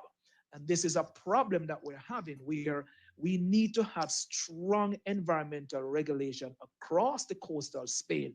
So we need to empower these environmental agency. And I'm going back to NEPA because that's their remit. So when they saw aspects of this emerging, then they have the power to really close the space for rehabilitation, and we are supportive of that. And there are sensitive beaches all across Jamaica that we should not really be occupying because of the amount of, biodiversity that uses for home. So the restoration program would be something that NEPA would have to step into. To see how we go about doing this is caused by, with issues in the reefs. The wave that is coming in at a very, strong current, and it's pulling off all the sand off the beach. So we need to put like buoys out there, or what we need to build in terms of infrastructure. We have seen they build some of those in Montego Bay and I think out in Rocky Point in St. Catherine, Clarendon there, to really kind of deal with the intensity of the wave that comes in that create havoc on the coastal plain. Are you referring to breakfront? And what's the possibility of barrier reef? So these are where the technical expert of the environmental, that's not my skill set, would come in to advise what is necessary to do that. Restorative work is also needed on the South Coast as well. So these are known issues that are happening there. So we need to empower these agencies to do that, and we're very supportive of that. When we talk about, because we're primarily in this for the rights of nature. Nature have its right to exist. And when we have these erosion taking place, all the fauna, all that, biodiversity that is on the shore is impacted. That then will impact, livelihood and lives. So we are very mindful of that. And I think part of the commercialization that is happening is changing the coastal geography. And what you may see played out in ELSA may not have really started in ELSA, but may have started elsewhere. And I could point to Myrtle Bank Hotel. You know about Myrtle Bank Hotel that was built in downtown Harbour Kingston? Street, yes. What does Harbour Street look like now? There are palm trees and coconut trees and beautiful landscaping down.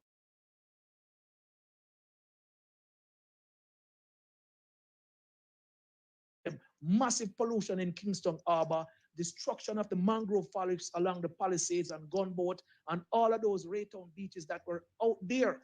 These are direct contribution from man-made intervention. And we are saying that it's going to happen along the North Coast if you don't rein in the amount of commercialization that is taking place there, because it has a direct impact on the environment. Beautiful Myrtle Bank Beach that was down there is all gone. All right. All commercial impact. Let me just go back to the security questions that deals with privacy and all that kind of things. As I said, I will only groan that the Beach Control Act of 56 was never a security arrangement. But what I'll say going forward, it would be, we can work with stakeholders in saying that how we go about creating a security environment that so foreigners come to our country won't feel threatened. Published research have shown that all-inclusive resort drive anxiety in our country and have created some of these problems as well. If you look along the corridor in Montego Bay, or coming into St. Anne, you do see some of these ghettos spawn as a result of all these all-inclusive that are developed along the coast. Because when they displace the folks that are using those spaces, they go up and they set up their informal settlement close to the hotels. All right. So we have to really invest in the social capital of the country as well. And we can put the necessary infrastructure in where we have the easement point that the community would use to access the beach, that is staffed by securities from the community who knows the individual from the community. We make sure that the beaches have what would call, beach rangers, if we will, that are not only there for security of personnel, but also security of environment. And I think we can find a happy medium that can be realized.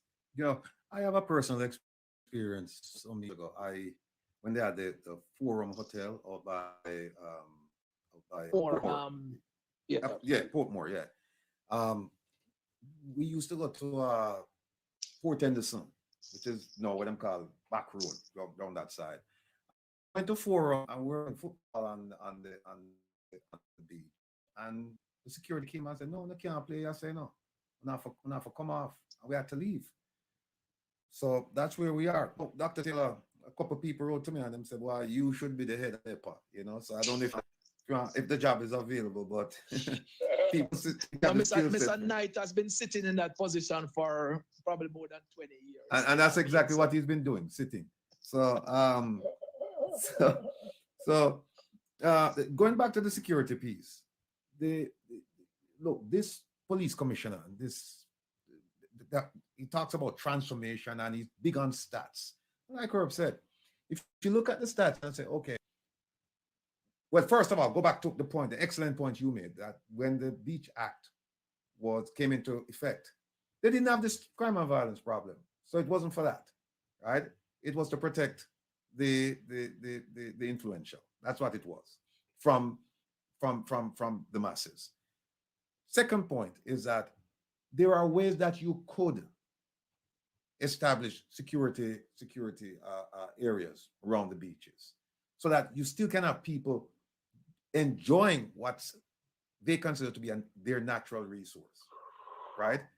Without having the harassment and all these things that are going on. And we see it happens here it happens in Florida. You see it all over the world, right? Where they have beach patrols and so on and so forth. There are ways that you can do it. And especially since now we're moving to an intelligence-led police force. There are ways that you can, many are going to them now because the program is not about security, it's about beaches. But suffice it to say that the idea that if you strike a balance and say, well, tourist harassment and general access to beach by Jamaicans, no, we're rather deal with tourist harassment problem, and therefore we're going to do it at the expense of the people to have general access to their beaches. I don't think that's a good balancing act. It's not a balancing act at all. Not equitable. No. But let me ask you this. You sent out, I looked at a bunch of beaches. Some of the beaches, I'd never heard of them, believe me. Not to say I should have, because I spend most of my time in the town, and I used to go to St. Elizabeth and St. Anne, and boy, I couldn't wait to come back to Kingston because I like bright lights and big city, and I couldn't deal with the Peony Valley and the darkness, I tell you what, in St. Elizabeth, right, we used to, my folks, they come from a place called Warminster, used to call it Tantan Mountain. And our entertainment was just to sit on the veranda at night and look at the Alpark bauxite plant with the lights. We just sit down and just stare. I said, no, we can't deal with this. I forgot about that Kingston. But let me pull up the list of beaches, and I want you to walk us through, because I'm sure that many of our listeners, they don't know what's going on at these beaches, except here that it's closed or whatever. So let me pull up. Oh, here we are. All right. The Prime Minister said that all Jamaicans must have access to our beautiful beaches. That is without question. But then I see 17 beaches here, and you and Advocates Network explain the issues. I'll take them one by one. Mommy Bay, what's going on with Mommy Bay in St. Anne? So Mommy Bay was a NEPA gazetted beach, code number MMM Beach 47. That means recognized by fisheries as a fishing and recreational beach. One of those gazette order that you just listed, it is listed in there. In 2020, the alleged owner said them show up and said it's their property, fence it up, push the entire community off. Community don't have access there anymore. We're in the courts right now fighting to get back access. So that beach community has been displaced from. Community of Steertown and Mommy Bay South have been displaced from that beach. So no longer have access to that. Little Duns River Beach. Little Duns River. So someone was shot on the roadside, 7 months ago. not on the premise, but on the road. They closed the beach, said that they are of security concern, that there may be reprisal, and that's going to happen down there. There's extortion, there's all kind of gangsterism going on Little Duns River. So as a result, we need to shut it down and, conversation about when it will be opened, how it will be opened, if it would be open. So 7 months now it's been closed. Internal ministers has written, the members of the Dunlit written the NEPA, UDC own space. No response have been given to the community there. That space was actually, cleaned up, put together by members more than 50 years. When a lot of Rasta used to, roll along Lions Den along that old coastal space. So locked out a Little Duns River for 7 months now. No response from the government when that will open. Blue Lagoon. Blue Lagoon is a national monument. So it's been given that status, a couple of years ago. And so under that Jamaica National Heritage Trust of management rights that space, 6 months ago, they said, okay, we need to close Blue Lagoons for, formalization of, all the vending that was going on there. It was unsavory. They needed also sanitary facility. Just continue to run the way it's run.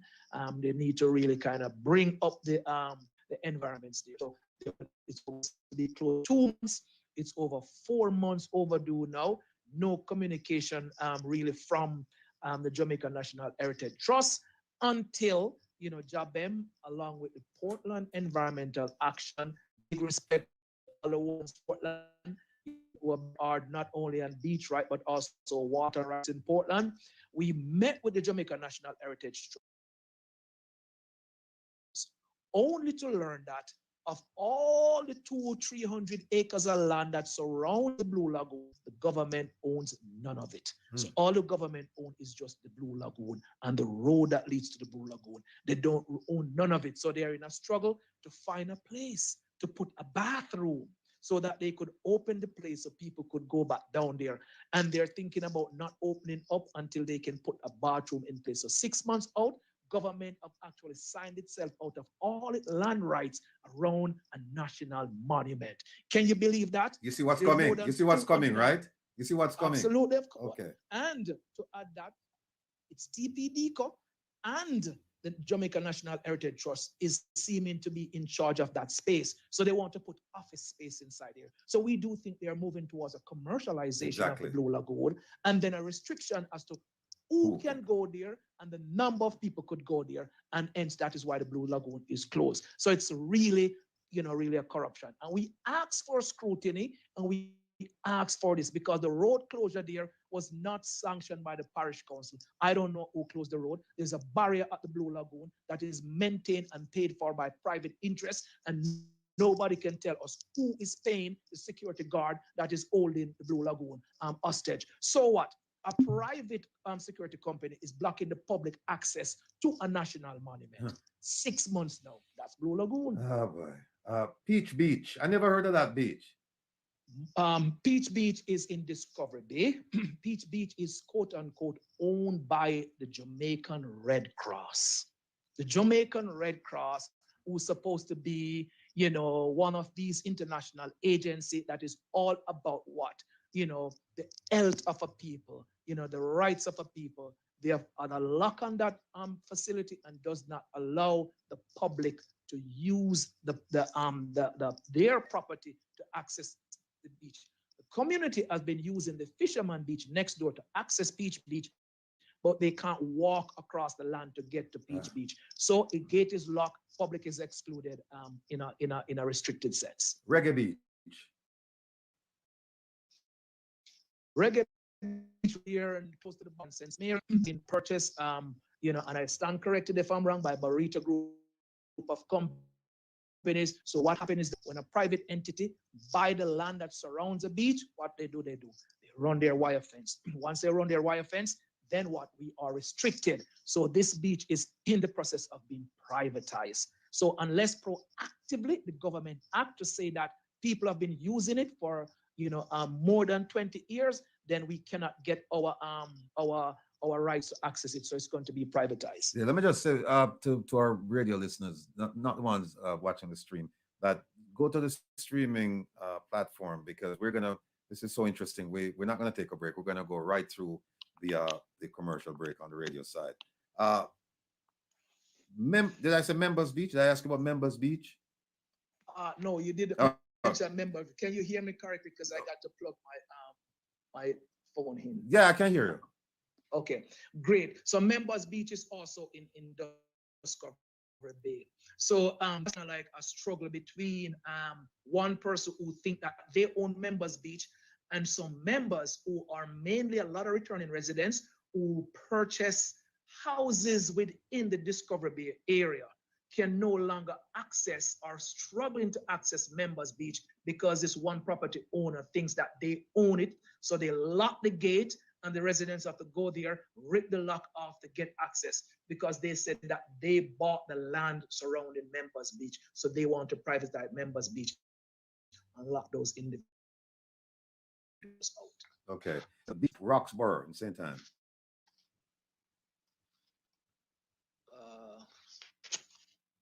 It says you're privatized. Okay. Yes. So that's another beach that has been bought by private interests, and that is right in the contiguity of the whole Miami Bay to Orchard stretch.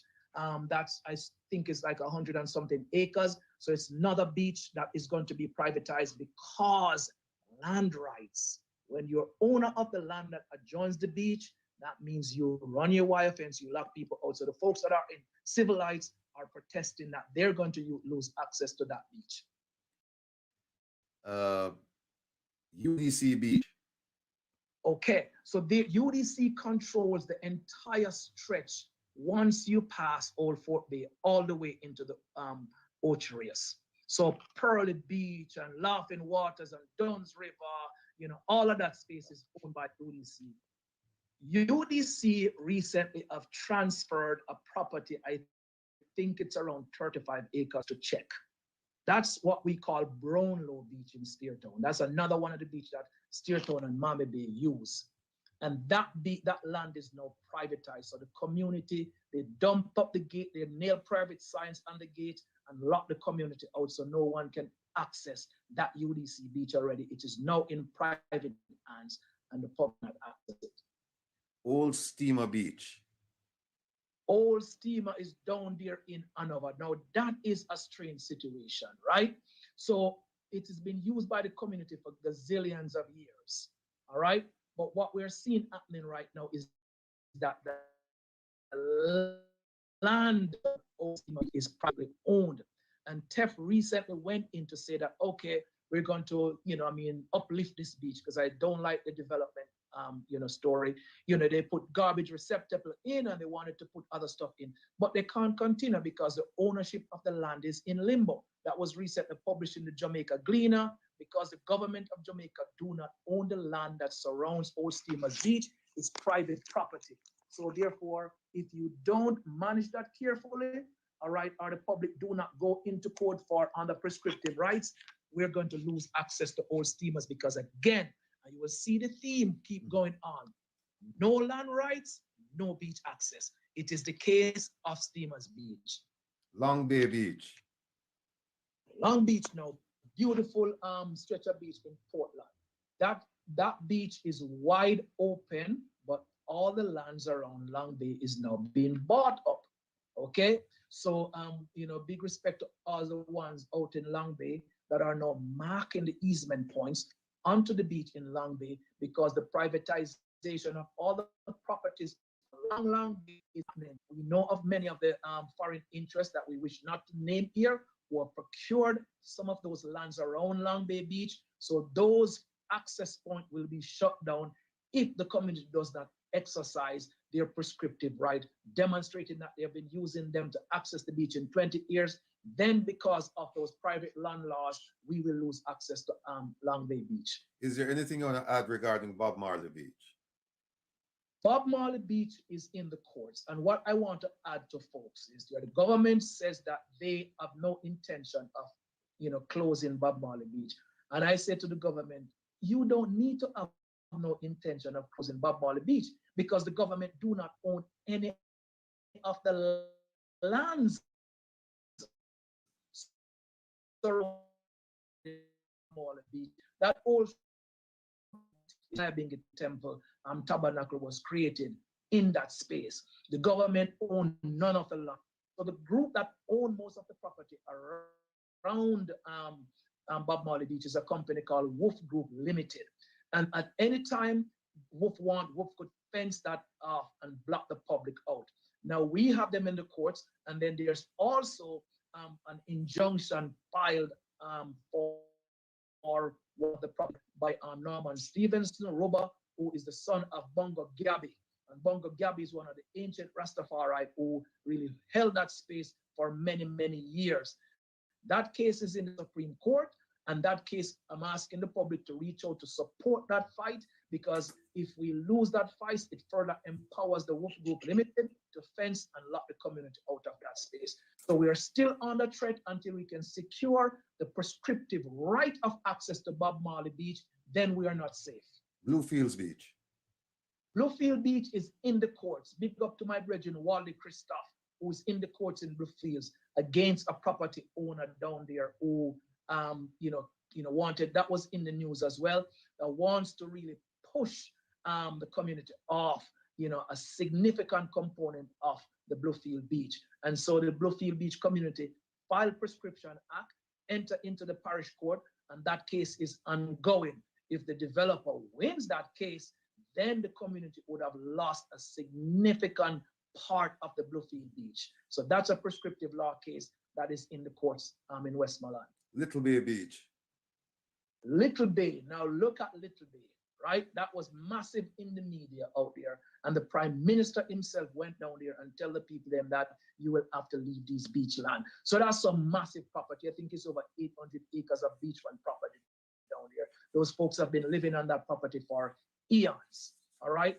And what does that mean? If those folks lose access to all those lands because the developer wants to really put in hotel infrastructure, hotel development in that space as public knowledge in the news, then the community and Jamaica would lose access to Little Bay Beach because of land privatization.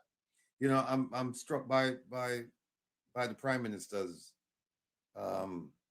instruction to those folks, because given again his statement that all Jamaicans must have access to our beautiful beaches, this is without question. You know, it didn't say what beaches, which one of them I talk about. And it just seemed contradictory that you would have him telling people that really have to leave instead of trying to work out an agreement through whatever organization so that people can remain on, as you would say, land of that they consider birthright, the ability to use the foreshore, otherwise known as the beach.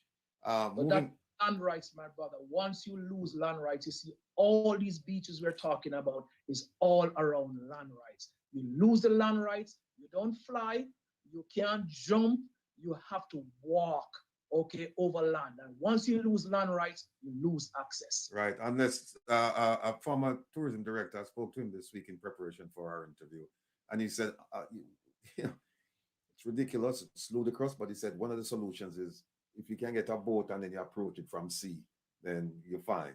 But he said you can't. Not necessarily. Well, that's true, because okay, we could talk about we could talk about that under the act itself. Yeah, it talks about how far out you can go and all that. So, but let me just finish up with the beaches here. Alligator Pond, St. Elizabeth, Manchester area. Carol, this is for you. In fact, before you answer that question, she let me see what she mentioned. She mentioned something here earlier that she said beach cottage owners in Treasure Beach tried ownership of the beaches also, but the community stood up and let them know the beaches are a public area to be used by the public, so they step back.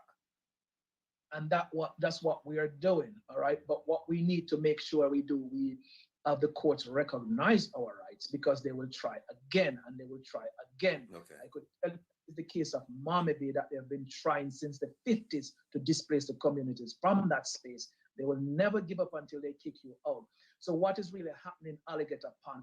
Again, it's another story around land rights, where that property was well documented in CVM news clip in a two-part series that shows that the property that really adjoins that beach with a river that runs out, you know, I mean, and there are some Jamaicans who have their commercial, you know, activity going on there, learned about that through the news that the property was up for sale.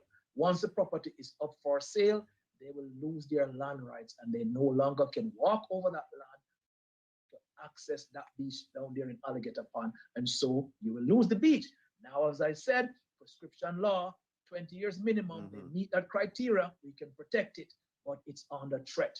And so this is why we have developed a legal defense fund that we are saying that all of these spaces that are under threat, we can really source attorneys to protect the public access. Maybe this is something that the diaspora, all of you diasporans out there listening, you know, this is something that we should all jump on board with, because it affects, if it doesn't affect you personally, it affects somebody you know, or it will affect your children or your children's children. And at the end of the day, our peace at the rock. I mean, this is where we come from, you know. When people think about going home, this is where they think about going. So this is something that I think we should really, really support. Old Para. So Old Para, again, was in the news, St. Thomas. And lo and behold, who owned all the lands around Old Para Beach is one of our famous Jamaican ministers, Pernell Charles. Pernell Charles owned our claim to the community, you know, really pushed back at that and saying that he does not own those properties. I don't know, maybe some couple thousands of acres of land. And so therefore, by, you know, exerting their muscle, the community protested and saying that, no, we're not leaving. You know, I mean, there's fishing beach out there. You cannot displace us. But again, the question is land rights. If you control the land rights around the beaches, then you, according to the laws of Jamaica, have the right to run your wire fence. Now, the Jamaican public, the Old Para community would have to go into the courts to have their rights recognized by the courts. So you see that undue burden that the Jamaican people have to deal with.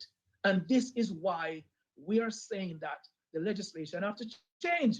And this is why we're saying that the Prime Minister made a disingenuous remark, because he have all this power in all these instruments of the law that he could, with his ministers and their overwhelming majority in Parliament, to say that under the Land Acquisition Act, that we're going to create easement over all these spaces to protect the public, you know, and on top of that, we're going to repeal and replace the Beach Control Act of 1956 with a modern and more progressive legislation and allow Jamaican general rights. Then we no longer have this question. No more conflict between property owners and people. No more that we have to find lawyers and pay lawyers and countless number of hours in the court system over a resource that is said to be owned by the crown.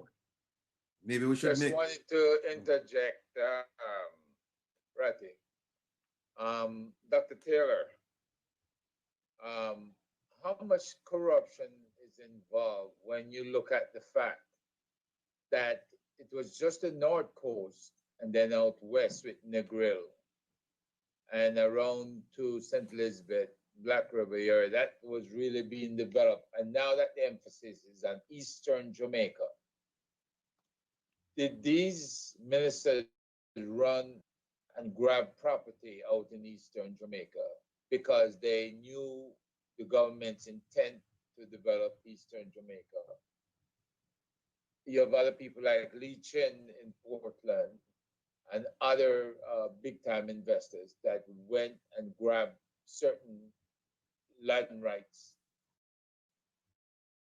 Is this something that Benjamin and the rest of them, is there a nexus to the government declaring the development of Eastern Jamaica? And all what's going on and grabbing? So I have no internal information on that, but we can see a trend in that. We could see the North Coast Highway being expanded. Yeah. All that is projected for, St. Thomas, and all that they said are going to be developed in St. Thomas. The general public, those are not published information that the general public would know well in advance as to what's coming. But the private sector, would know, and the government was always inviting investors, as they would say. So they would be able to pitch these advanced, government massive infrastructural project to them. And so they would procure them. I mean, listen, there is a lot of government ministers, I think, that own coastal properties in Jamaica. All right. And I think the media in Jamaica, if it's really want to do scrutiny, should start looking into this. And they bury the names in companies after companies. And when you check, it's company A, and then company A is not the owner of company A, is not vested in Jamaica. So you have to go into a foreign space to really find out who is behind these things. And some of these is around properties in Blue Lagoon. You can't find out some of the people who own them because it's buried in companies layers deep. And I suspect that is the case all across Jamaica. Big swaths of lands in along the coast in Westmoreland is owned by single entities. And I think what you're going to see on the St. Thomas side is the same development, is the same kind of people. We saw that the Saudis were invited in to invest in Jamaica, come along the coastline of Jamaica. So the people of Jamaica is being, as one of my fisherman brethren says, they are de-developing the people out of development. And it's very profound, understanding that from a brethren. Big respect, Dino. You know what I mean? For making those statements, because they observe it over many years that they have spent. Nobody come in to try to develop fisheries in Jamaica. There's tremendous amount of opportunities in fisheries, wide open sea fisheries. In places like California, they are creating, artificial reefs, 50, 100 miles out into the sea that grows copious amount of fish. And that has been, projects that are going across the world. It's part of the kind of like a blue revolution out there. And we can do that. The amount of mariculture that is going on in many other countries, it's just a lot. The ocean is 70% of the surface of the earth.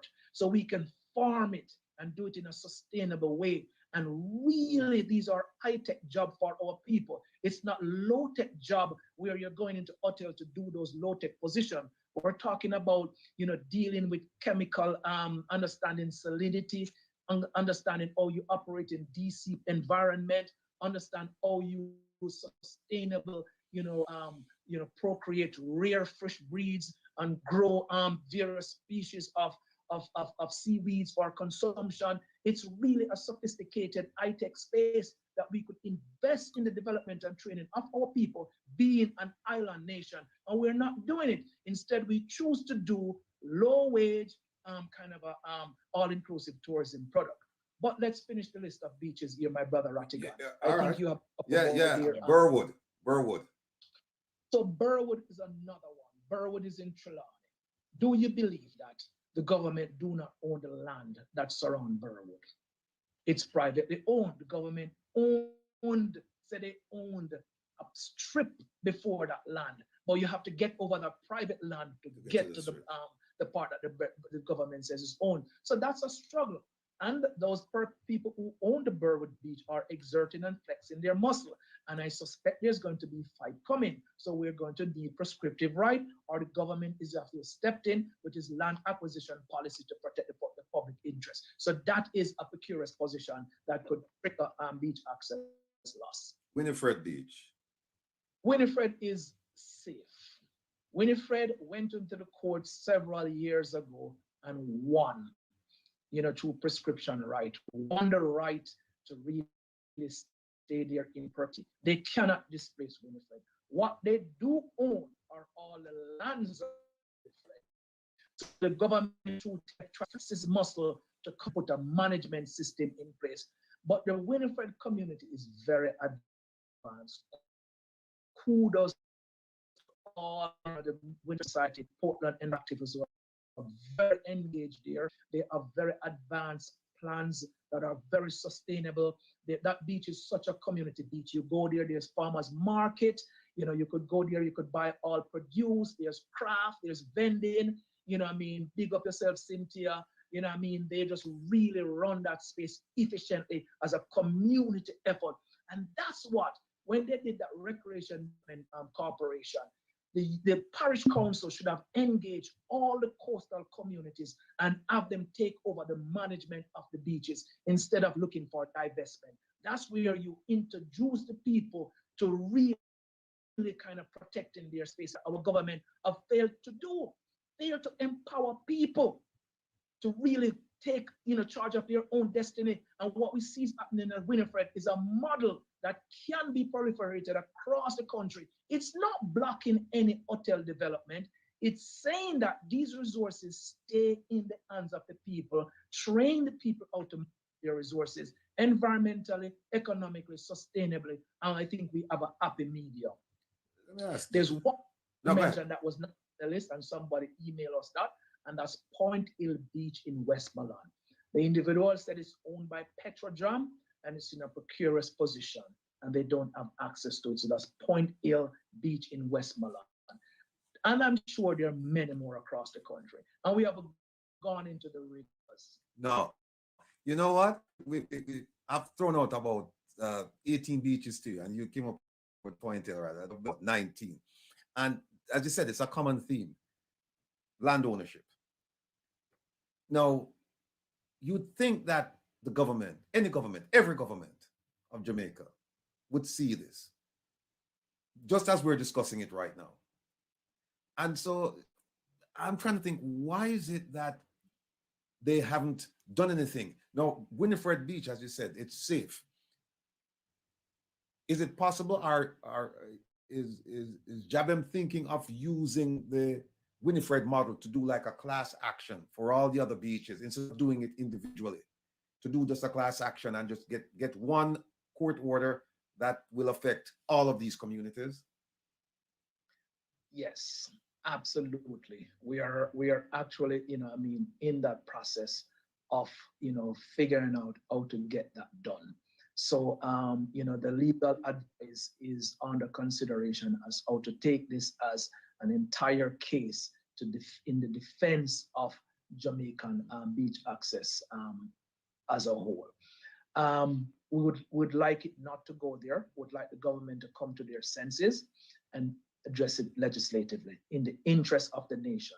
And I think an opportunity presents itself here in terms of Jamaica moving to a republic, and significant modification needs to be done to the Constitution of Jamaica. While they announced the Constitutional Committee, that I do not think is totally reflective of an environmental view, of a Pan-Africanist view, and most of what I do see there that constitute that council seems to really kind of lean on the side of a model that I fear will be a repeat of the 1962 Jamaica. I'm hopeful that we can push back, that these things be constitutionally enshrined. There is a provision in the Charter of Rights that says that Jamaica have the right to ecological heritage, a right to ecological heritage. Now that needs to be also flushed out and tested in the courts as to what truly constitute ecological heritage, which we think beach and rivers are all part of it. And so under those clauses, there are openings to actually approach the case from that perspective. But, one of the things that when JaBBEM, speaks to one who says, how can I help? We embrace legal muscle and people who may have advanced understanding as to some of the ways how to do these things. And so we encourage, ones to engage us if you know how things done. Because we are a small, nimble organization, not even a year old, as still finding our feet, not uniting. We're using all the legal tools on the ground to start to protect what we can protect and open that a change is going to happen with the help of all who are listening right now. Don't feel like you don't have any power. You have the power. You have the power to put pressure on the system to change. Your vote matters. And so when you go to vote, you need to vote for the ones who have your interests at heart. And I said, this is not only a question about beach access. And some people might say, oh, I don't use the beach, I don't swim, I don't do this. The churches use the beaches for baptism, okay? Fisher folks use it for their livelihood. You know, people use it for therapeutic nature, all right? I mean, people use it to collect beads for, you know, I mean, just economics of it, all right? I mean, so we need to understand that this is a solidarity issue. It's not one that I don't use it, so I don't business with it. No, listen, I'm an organ donor, okay? And I donate blood. I mean, these are things I do for solidarity. So if someone meets in an accident and need a pint of blood, I mean, who's going to give it to them when they need it? So you participate in these acts of solidarity in the society that you live in. So even though something is not directly impacting you right now, you can contribute your support towards it. You know, your family member, you know, who may have diabetes for 20 years, have lost the function of their kidney and need a kidney transplant. I mean, you know, so you offer up yourself that if I meet in an accident and I die, but my organs are good, they're able to give to that person. So we have to really think about the greater good of society here. So this is an issue around immorality that we need through solidarity to contribute towards. There is no way that discrimination of access and the lack of land rights should prevent a people from enjoying the resource of their country. I mean, too much privation is happening along the coast and we are losing access, and it's going to get worse. All right, let me just say that if you have a phone call, you can make it in another 4 minutes or so. You can start making the phone calls. Herb? Yeah, you know, it's amazing that this particular political party in power has not taken any action whatsoever. Now that we are well aware of the ecological and the other political occurrences over the years that have denied residents or denied people in general the rights of access to these beaches. Now, if the other party comes to power, what are the things that they would need to concentrate on to effectively make the change? Or do you believe that the private sector, the powers in the private sector, will still be required to be taken to court to effectively make these changes? Or you think the government still has the power to do it? The government always have the power to do so. All right. So it is without going to court? Without going to court. They don't need to go. Yeah, they don't need to go to court. No, they have the power to do it. So and I'm sure that I don't know all the tools that they have, but there's one tool. All right. First of all, the government can declare that, you know, they need to just repeal the beach control 6 and clause in new document that says Jamaicans have general rights of access to beaches and rivers. All right, and JaBBEM have proposed a framework to do so. It's on our website, a broad framework that they need to embrace. So once they make that legislative change, then when you approach a property to use the beach, they can't deny you. To follow up on that, the government mandate through the Land Acquisition Act, right? Easement over, you know, property, let's say every 100 feet, an easement is created. So, you know, the folks, the Jamaicans can access the beach. This is within the power of the government. I mean, the government can commandeer any land they want to. That's clear in that act. And they have, it's not like they have not done it. Right now, the case that is in Bulago, that they said they don't have anywhere to build a bathroom, it is so silly. And you know why it's so silly? there is already a bathroom facility within 50 feet of the lagoon that the community has been using for over 30 years. If you go to JaBBEM-Jamaicans, you will see I have an Instagram. You will see someone went behind there and took pictures, and we published those pictures. All they need to do is to take down the barrier that's there, and the bathroom is right there for them to use. The government, in a stroke of a pen, because the act is clear that if it's in the public good and it's a national monument, they could have that done in a matter of weeks. So the next administration, if they decide, if they get into power, and let me kind of position this, because while it is a political issue, it is not a partisan issue, and I need to be clear to the Jamaican people about that. We are not for one party or for another party. However, what we'll say in us shedding light on this issue right now, we have identified that the economic policy of the current government, the status quo of the current government, it is not to grant Jamaican general rights of access to the foreshore. That is very clear. They have actually said it at the United Nations that they are not going to mandate easement over private land because it's going to lead to a constitutional crisis, which is a lie. Number two, they said they reserve the right to create a balance between beach access and economic development. And there is the problem, because in fact, what they're saying is that the two are mutually exclusive, that Jamaicans cannot be on the same beach as tourism. So they have made their position very clear. And I participated in that United Nations meeting. So I'm not making this thing up. I was there. I heard it with my own ears, okay? Because I wrote to the United Nations that this was a discriminatory behavior. Okay, and the rapporteur from the United Nations asked the Jamaica government about that, and the Jamaica government gave their response. They reserve the right to strike a balance between economic development and beach access. What that balance is so far is an exclusion of Jamaican from that course. So that was clear.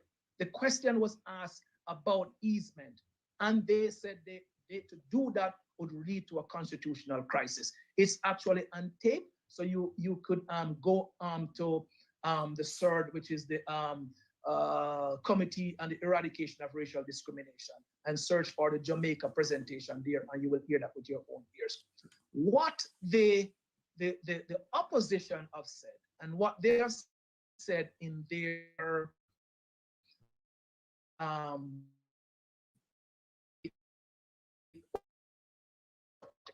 was have and share with the world. Jamaica should have access to it. So just to put a balanced view out there.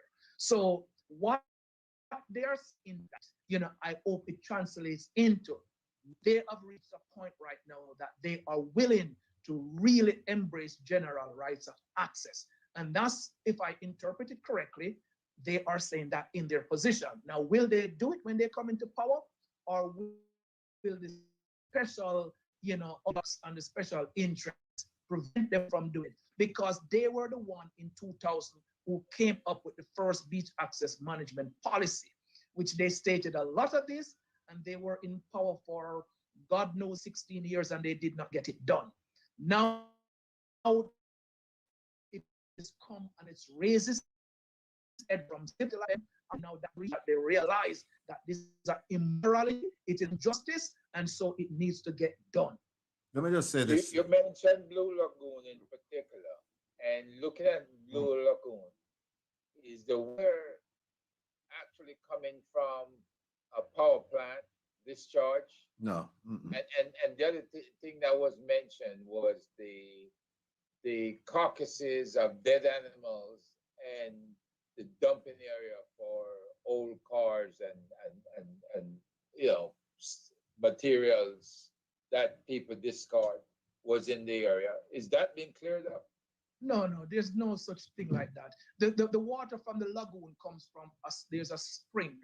There's a freshwater spring that is in the area of the lagoon, and also the salt water from the sea. So it's a mix of salt and fresh water. Has a lot of historical significance to the Maroons. There are a lot of history that comes out of the Maroons in that area, that Grand Nanny, and the Maroon people, their spirituality that they practice in space. And they too are locked out. It is a very beautiful, natural spot. You should check it out. Time, I go there. It's very, very beautiful. There's no dumping of anything or carcasses that are in the Blue Lagoon. All right, hold on, Doc. Let me take this call. Okay. Caller. Okay. Yes, good afternoon, gentlemen. I'm here listening to the gentleman talking about the beach. Now, I'm appalled, and I think that this is purposely orchestrated to cut out the Jamaican citizens. And common sense can tell you that if they are purchasing the land with, which will surround the beach, and when the structures are built, of course, you won't have sight of it unless you are there. Mm-hmm. And, I'm thinking that I don't know what manner of earthling our PM is, because in my opinion, he's acting like the Romans back in of Hannibal, when they came out of their caves in the mountains and went down to terrorize the cities around them for what they have.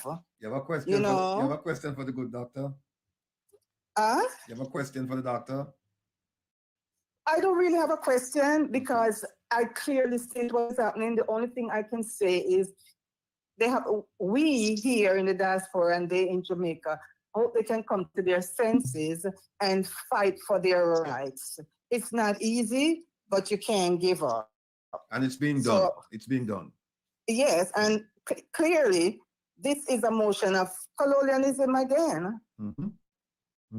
And it's a shame. This cannot happen in Barbados at all. We'll get to that before. We have a few minutes left, but we'll get I to know. other Caribbean islands. Yes. So we'll Thank talk you later. so much for taking the call. Yes. You're welcome. Bye-bye. Anytime. Doc, I'm going through an article here, and it says that one of the possible avenues to address this issue is through the European Commission for Human Rights. I don't know if your folks are thinking of. Before you make a comment, several people have reached out to me asking how can they contact you. His name is Dr. Devon Taylor, D-E-V-O-N Taylor. He's the president of Jamaica Beach Birthright Environmental Movement. That's Jamaica Beach Birthright Environmental Movement, otherwise known as JaBBEM, J-A-B-B-E-M. He can be reached at 876-293-5835. Again, his number is 876-293-5835, and his email address is info.jabbem. That's info.jabbem@gmail.com. Let me repeat that one more time. Dr. Devon Taylor, president of the Jamaica Beach Birthright Environmental Movement, otherwise known as JaBBEM. Telephone number 876-293-5835. And his email address is info.jabbem, J-A-B-B-E-M, @gmail.com. Go ahead, Doc. Wait, you want to respond to what?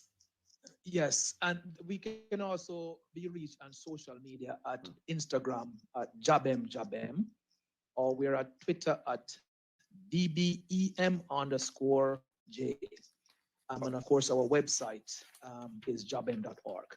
Now, in terms of the Doc, let me stop you. One Commission- question. I just want to make this point before you move on. Because Herbert said, I'd ask the question, what can the government do? And you were saying they can do something immediately. They can do something right now. And Herb, there's and for listening who didn't hear this, the Beach Control Act of 1956. That guns most of what we're discussing today. And the doc called for a complete repeal of this and to bring something new and progressive. But even under this act, under Section 7, under the title is Protected Areas. 7, number 4, it says the minister, not the government, the minister may, if he thinks fit, grant to any person applying therefore in such form and subject to such conditions as the minister may think fit, a license to carry on in any area in an order made under this section, any prohibited is specified in. So what this is, what all the things that this says you can do, the minister with the stroke of a pen, he can say, go ahead and do it. The minister, not the government. It doesn't say, that's a really good question. it doesn't say which minister. It doesn't say which minister, because this was written way back when, before this was written before Jamaica got its independence, but it's still being used. It's still being used. So we have to find out which ministers control over the beaches.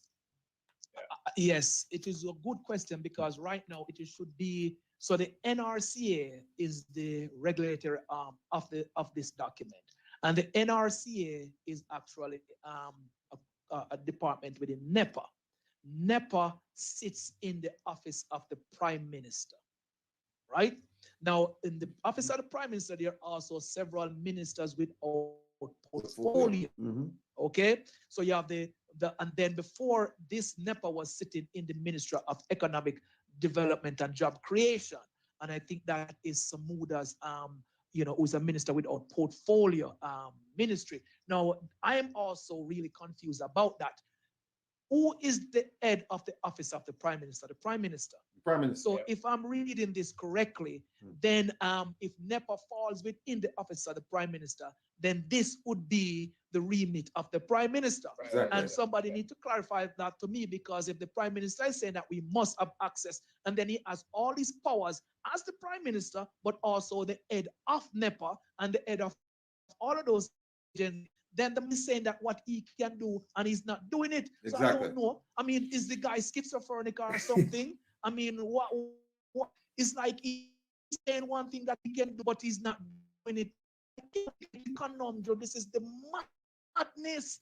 And I'm asking my people to put the partisan politics aside and look at this.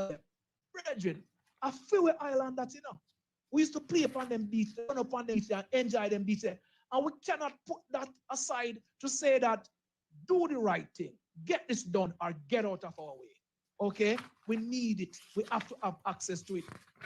I don't think you will have any tourist that is going to come to Jamaica that says, me no want to no beach with no Jamaican. You know why? Why do they come to Jamaica? Why they didn't go to Venezuela, or they didn't go to Barbados or Aruba? Why they come to Jamaica? They come to Jamaica because of our culture, because of the beauty of the island, because of what Jamaican, the power of our culture as really the people centered in that.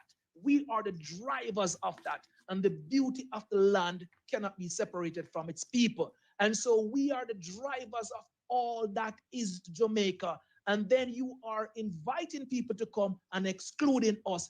Don't drive. Discriminatory, and we need to fix it. Let me just say one thing before I jump on her. One quick thing here. Yeah, I went back and I looked at the Beach Control Act of 1956 and the definition. And it defines the minister. And you know who the minister is? It says the minister means the minister responsible for beach control. And by the chart that you just described, so there's no one in charge of it, and falls under the office of the Prime Minister, right? And you have several ministers there. It would seem as if he would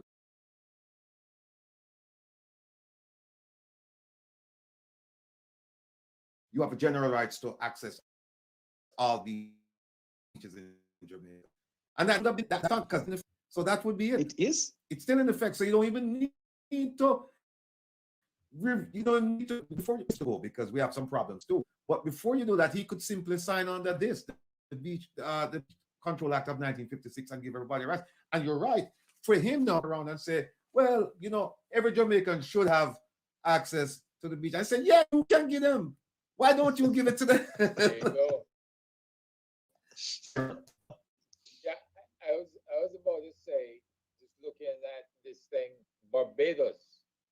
All beaches are public, and beachfront resorts are required to provide public access points. Right? Now, we know who's Barbados. Right? She's been very outstanding and a stand-up Prime Minister within CARICOM. I mean, surely this Prime Minister must realize that you represent all the people, and not just the people with the money. Not Kenny Benjamin, not our friend that from Canada who's a multi-billionaire. Not any of these folks. all Jamaicans. So the bottom line is giving access to the beach.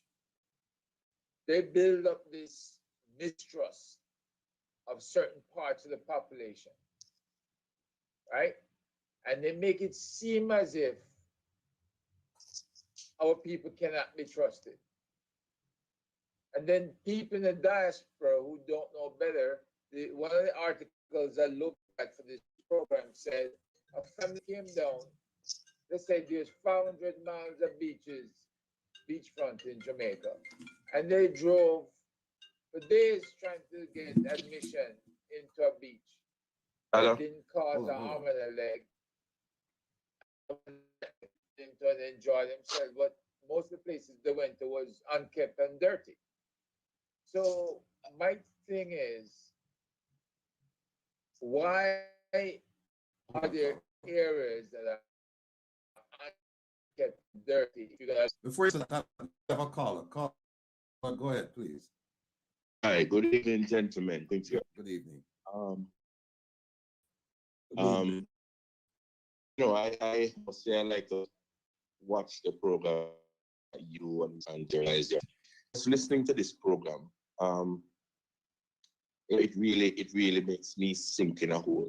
Just thinking of, native Jamaicans cannot access, the natural free resources that the country has. And to know that the people who are supposedly, employed by us sitting in the parliament, they are not even doing their jobs to even be aware that there is such an outdated law, a law that can really work against the citizens. Now, it's a sad day for Jamaica, and us Jamaicans.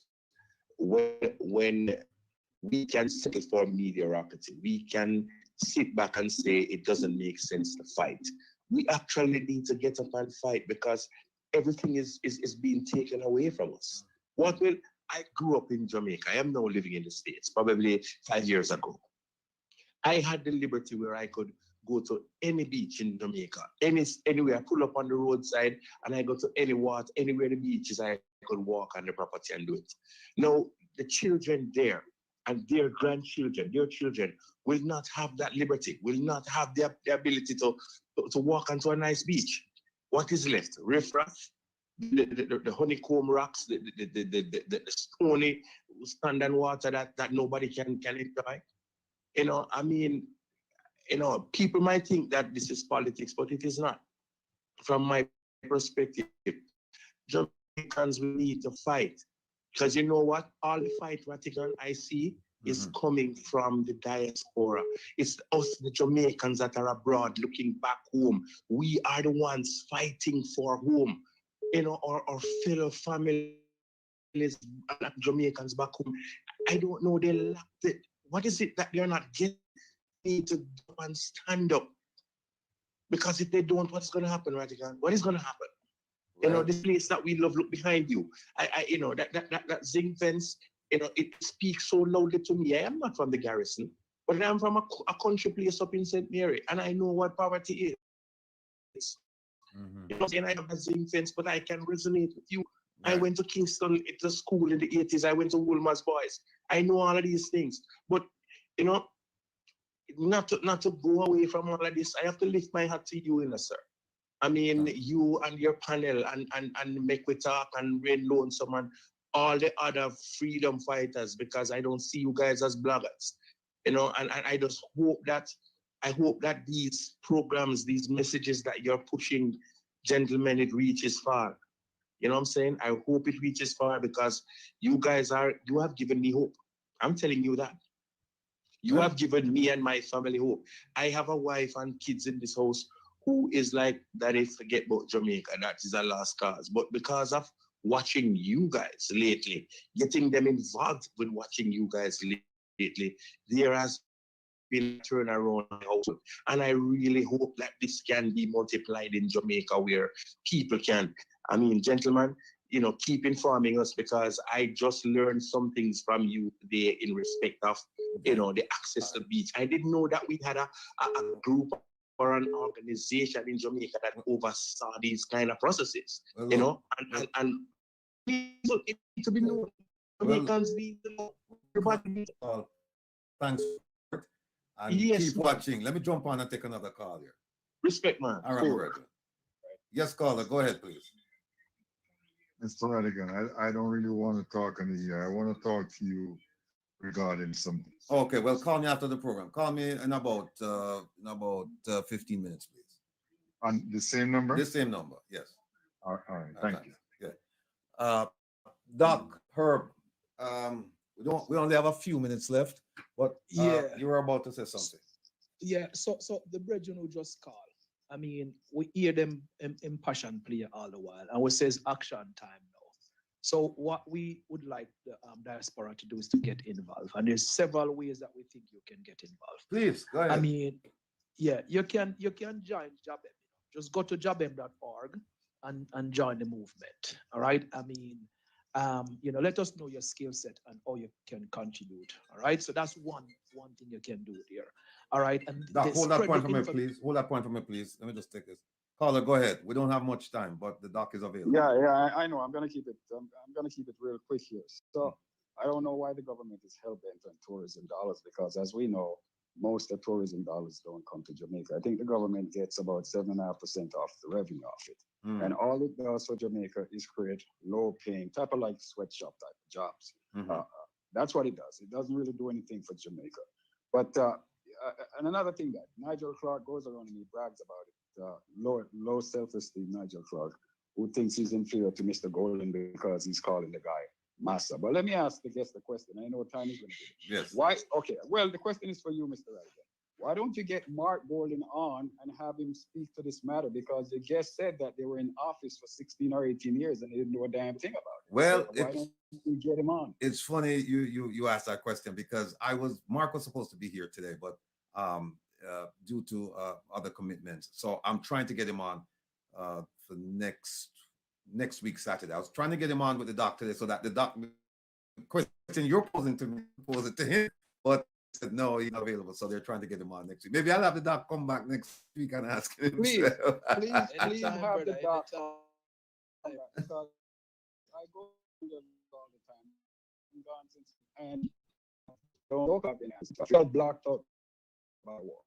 Right. So if you could bring him back and bring it back on, and let's start asking Mark Golden about these questions, because they're in office for 18 years, okay, and they didn't do a damn thing about it too, like the guest said. So I mean, I know the time is limited. Thank you very much for Thanks, Carl. I suspect that what Marcus, he hasn't been in office for 18 years, but the point, the critical question I ask him is what's forward, shoot the next one. But putting that aside, please go ahead, gentlemen. Yeah, so what I was saying to like who just said he's a son now. I mean, one big job developing because the way how we actually, took down apartheid economics. You know what I mean? When these sanctions start coming in, then they learn. So when I go to Jamaica, of course, I have, my family home there. I live there. I own property in Jamaica. You know what I mean? I don't stay at these places. I stay at my house. All right. So I would say you avoid resorts that don't allow Jamaicans to use the beach. You know what I mean? You could start there. That is in your power. That's something that you can do right now. I say you join JaBBEM. Okay. You come on board, you help us to advocate, you spread this information around, the advocacy that we're doing in terms of political pressure and public education. You tell your friend, who tell their friend, who tell their friend. You spread that word. You post it on your social media. You get it out there. All right. The other thing that JaBBEM needs is JaBBEM needs donation to help fund these legal battles and what we're gearing up to do. We'd like to do more on the advocacy in terms of putting even ads in newspapers. When we do these protests across the island, we make t-shirts and we do all these kind of things. You involve, we have a GoFundMe set up, all right, that you can actually give us some of your pennies. You know what I mean? It's called the One Love Jamaica Beach Access Defense Fund. That is on GoFundMe. So you can go there and you could donate for us. Say that again, say that again, please, so that slowly so they can, whoever is writing don't can write it.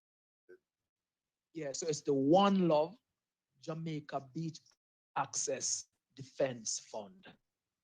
One Love Jamaica Beach Access Defense Fund. That's on GoFundMe. You can go there and you can make a donation. All right. We are asking you to really spread the word. Okay. Be an advocate. Let us know what your skill sets are. We are in need of graphical artists to help us kind of build out, our social media platform. So you could volunteer there. If you have, good organization skill, there. If you are an attorney, you volunteer there as well. So this is what we want people to really kind of get engaged in terms of helping us. Put it on your TikTok. Subscribe to us on JaBBEM Instagram, or our Twitter page. Help us to really get the message out there. Call back home, talk to your folks. Let us know if your beaches are at risk. Reach out to JaBBEM. We are at info.jabbem@gmail.com. All right, or just go to www.jabbem.org and you will find us there. We have a petition out there, and the petition is actually geared towards the Prime Minister, geared towards the Governor General, and geared towards the King of England, because they said the foreshore that you mentioned, which is that wet sand and the floor of the sea, is vested in the Crown. The Crown is the Crown, that the Governor General is the representative for the King in Jamaica. So I think the Crown can play a role in this madness too. Exactly. So we are sending the petition to all of them. And so that petition is really protect beach access for all Jamaicans. And that is on change.org. The one thing that I'll say to my fellow ones who go to sign this petition, change.org might ask you to chip in a donation. You should not chip in any donation at change.org. Donation that is made at change.org do not come to JaBBEM. They keep that revenue. But donation that go to the GoFundMe, it comes directly to JaBBEM. And they only take a very small cents they take out of it. So you really get like 90-something% of the money that you donate. They do take a small administrative fee, but most of it comes here. So it's best to do the donation at the One Love Jamaica Beach Access Defense Fund, not at change.org. Change.org, you just go there, you sign the petition, and you leave. So the petition protect beach access for all Jamaicans. You go there, you do that, and you join us, and you spread the word, and you be serious about taking this, following this issue. Because one thing that they're open is that we let it go. Yeah. They're open that we walk away. That's what they're open. And with your help, we will have the stamina to make this wrong right, not for ourselves alone, but for the generation that's ahead of us. This is an immoral issue, and we are witnessing of the greatest transfer of our ecological heritage to the rich and the powerful. That is what is happening. All of these coastal land and economic benefits is being transferred. And what is going to happen is that we're going to have ecological destruction in the space. We have seen it with Myrtle Bank Hotel downtown, and then they're going to walk away and left us with a destroyed coast in Jamaica. So we need to ask for NEPA to be removed from the office of the Prime Minister and be an independent agency to do the net conservation of Jamaica. Join JaBBEM. We are about advocacy, the rights of nature to be protected, and for the real rights of Jamaica to access their beaches and their rivers and to use the sea. Get on board. This is a fight for all Jamaicans. Amen, amen, amen. Herb? The one last thing I'd like you to speak to is there a projection of the sea reclaiming annually? We have less than a minute. How many yards of the coastline are we looking at per annum that the sea is reclaiming currently in Jamaica? So I don't have that answer for you, but I could definitely, look it up, or we could request that information and get that to you. But we are in the climate change era, and climate mitigations are necessary. And this is why, we're interested in starting them youth schools. So one are actually interested in that can get on board, because it's at leave it early and get out there as the need to protect this space. But we'll look into that for you. All right, listen, Dr. Devon Taylor, thank you for coming along, my brother. We've benefited greatly just by your presence, and we're going to support your initiative, and we hope to have you back maybe next week if I can get the leader of the opposition to come on so he can throw the hard questions at him, so that I can kind of like just sit back and watch what's going on. So until next time, take care of yourself, my brother. Yeah, Be man. well. Blessed love to all of your listeners too. It was One great. love. All right, one love. All right.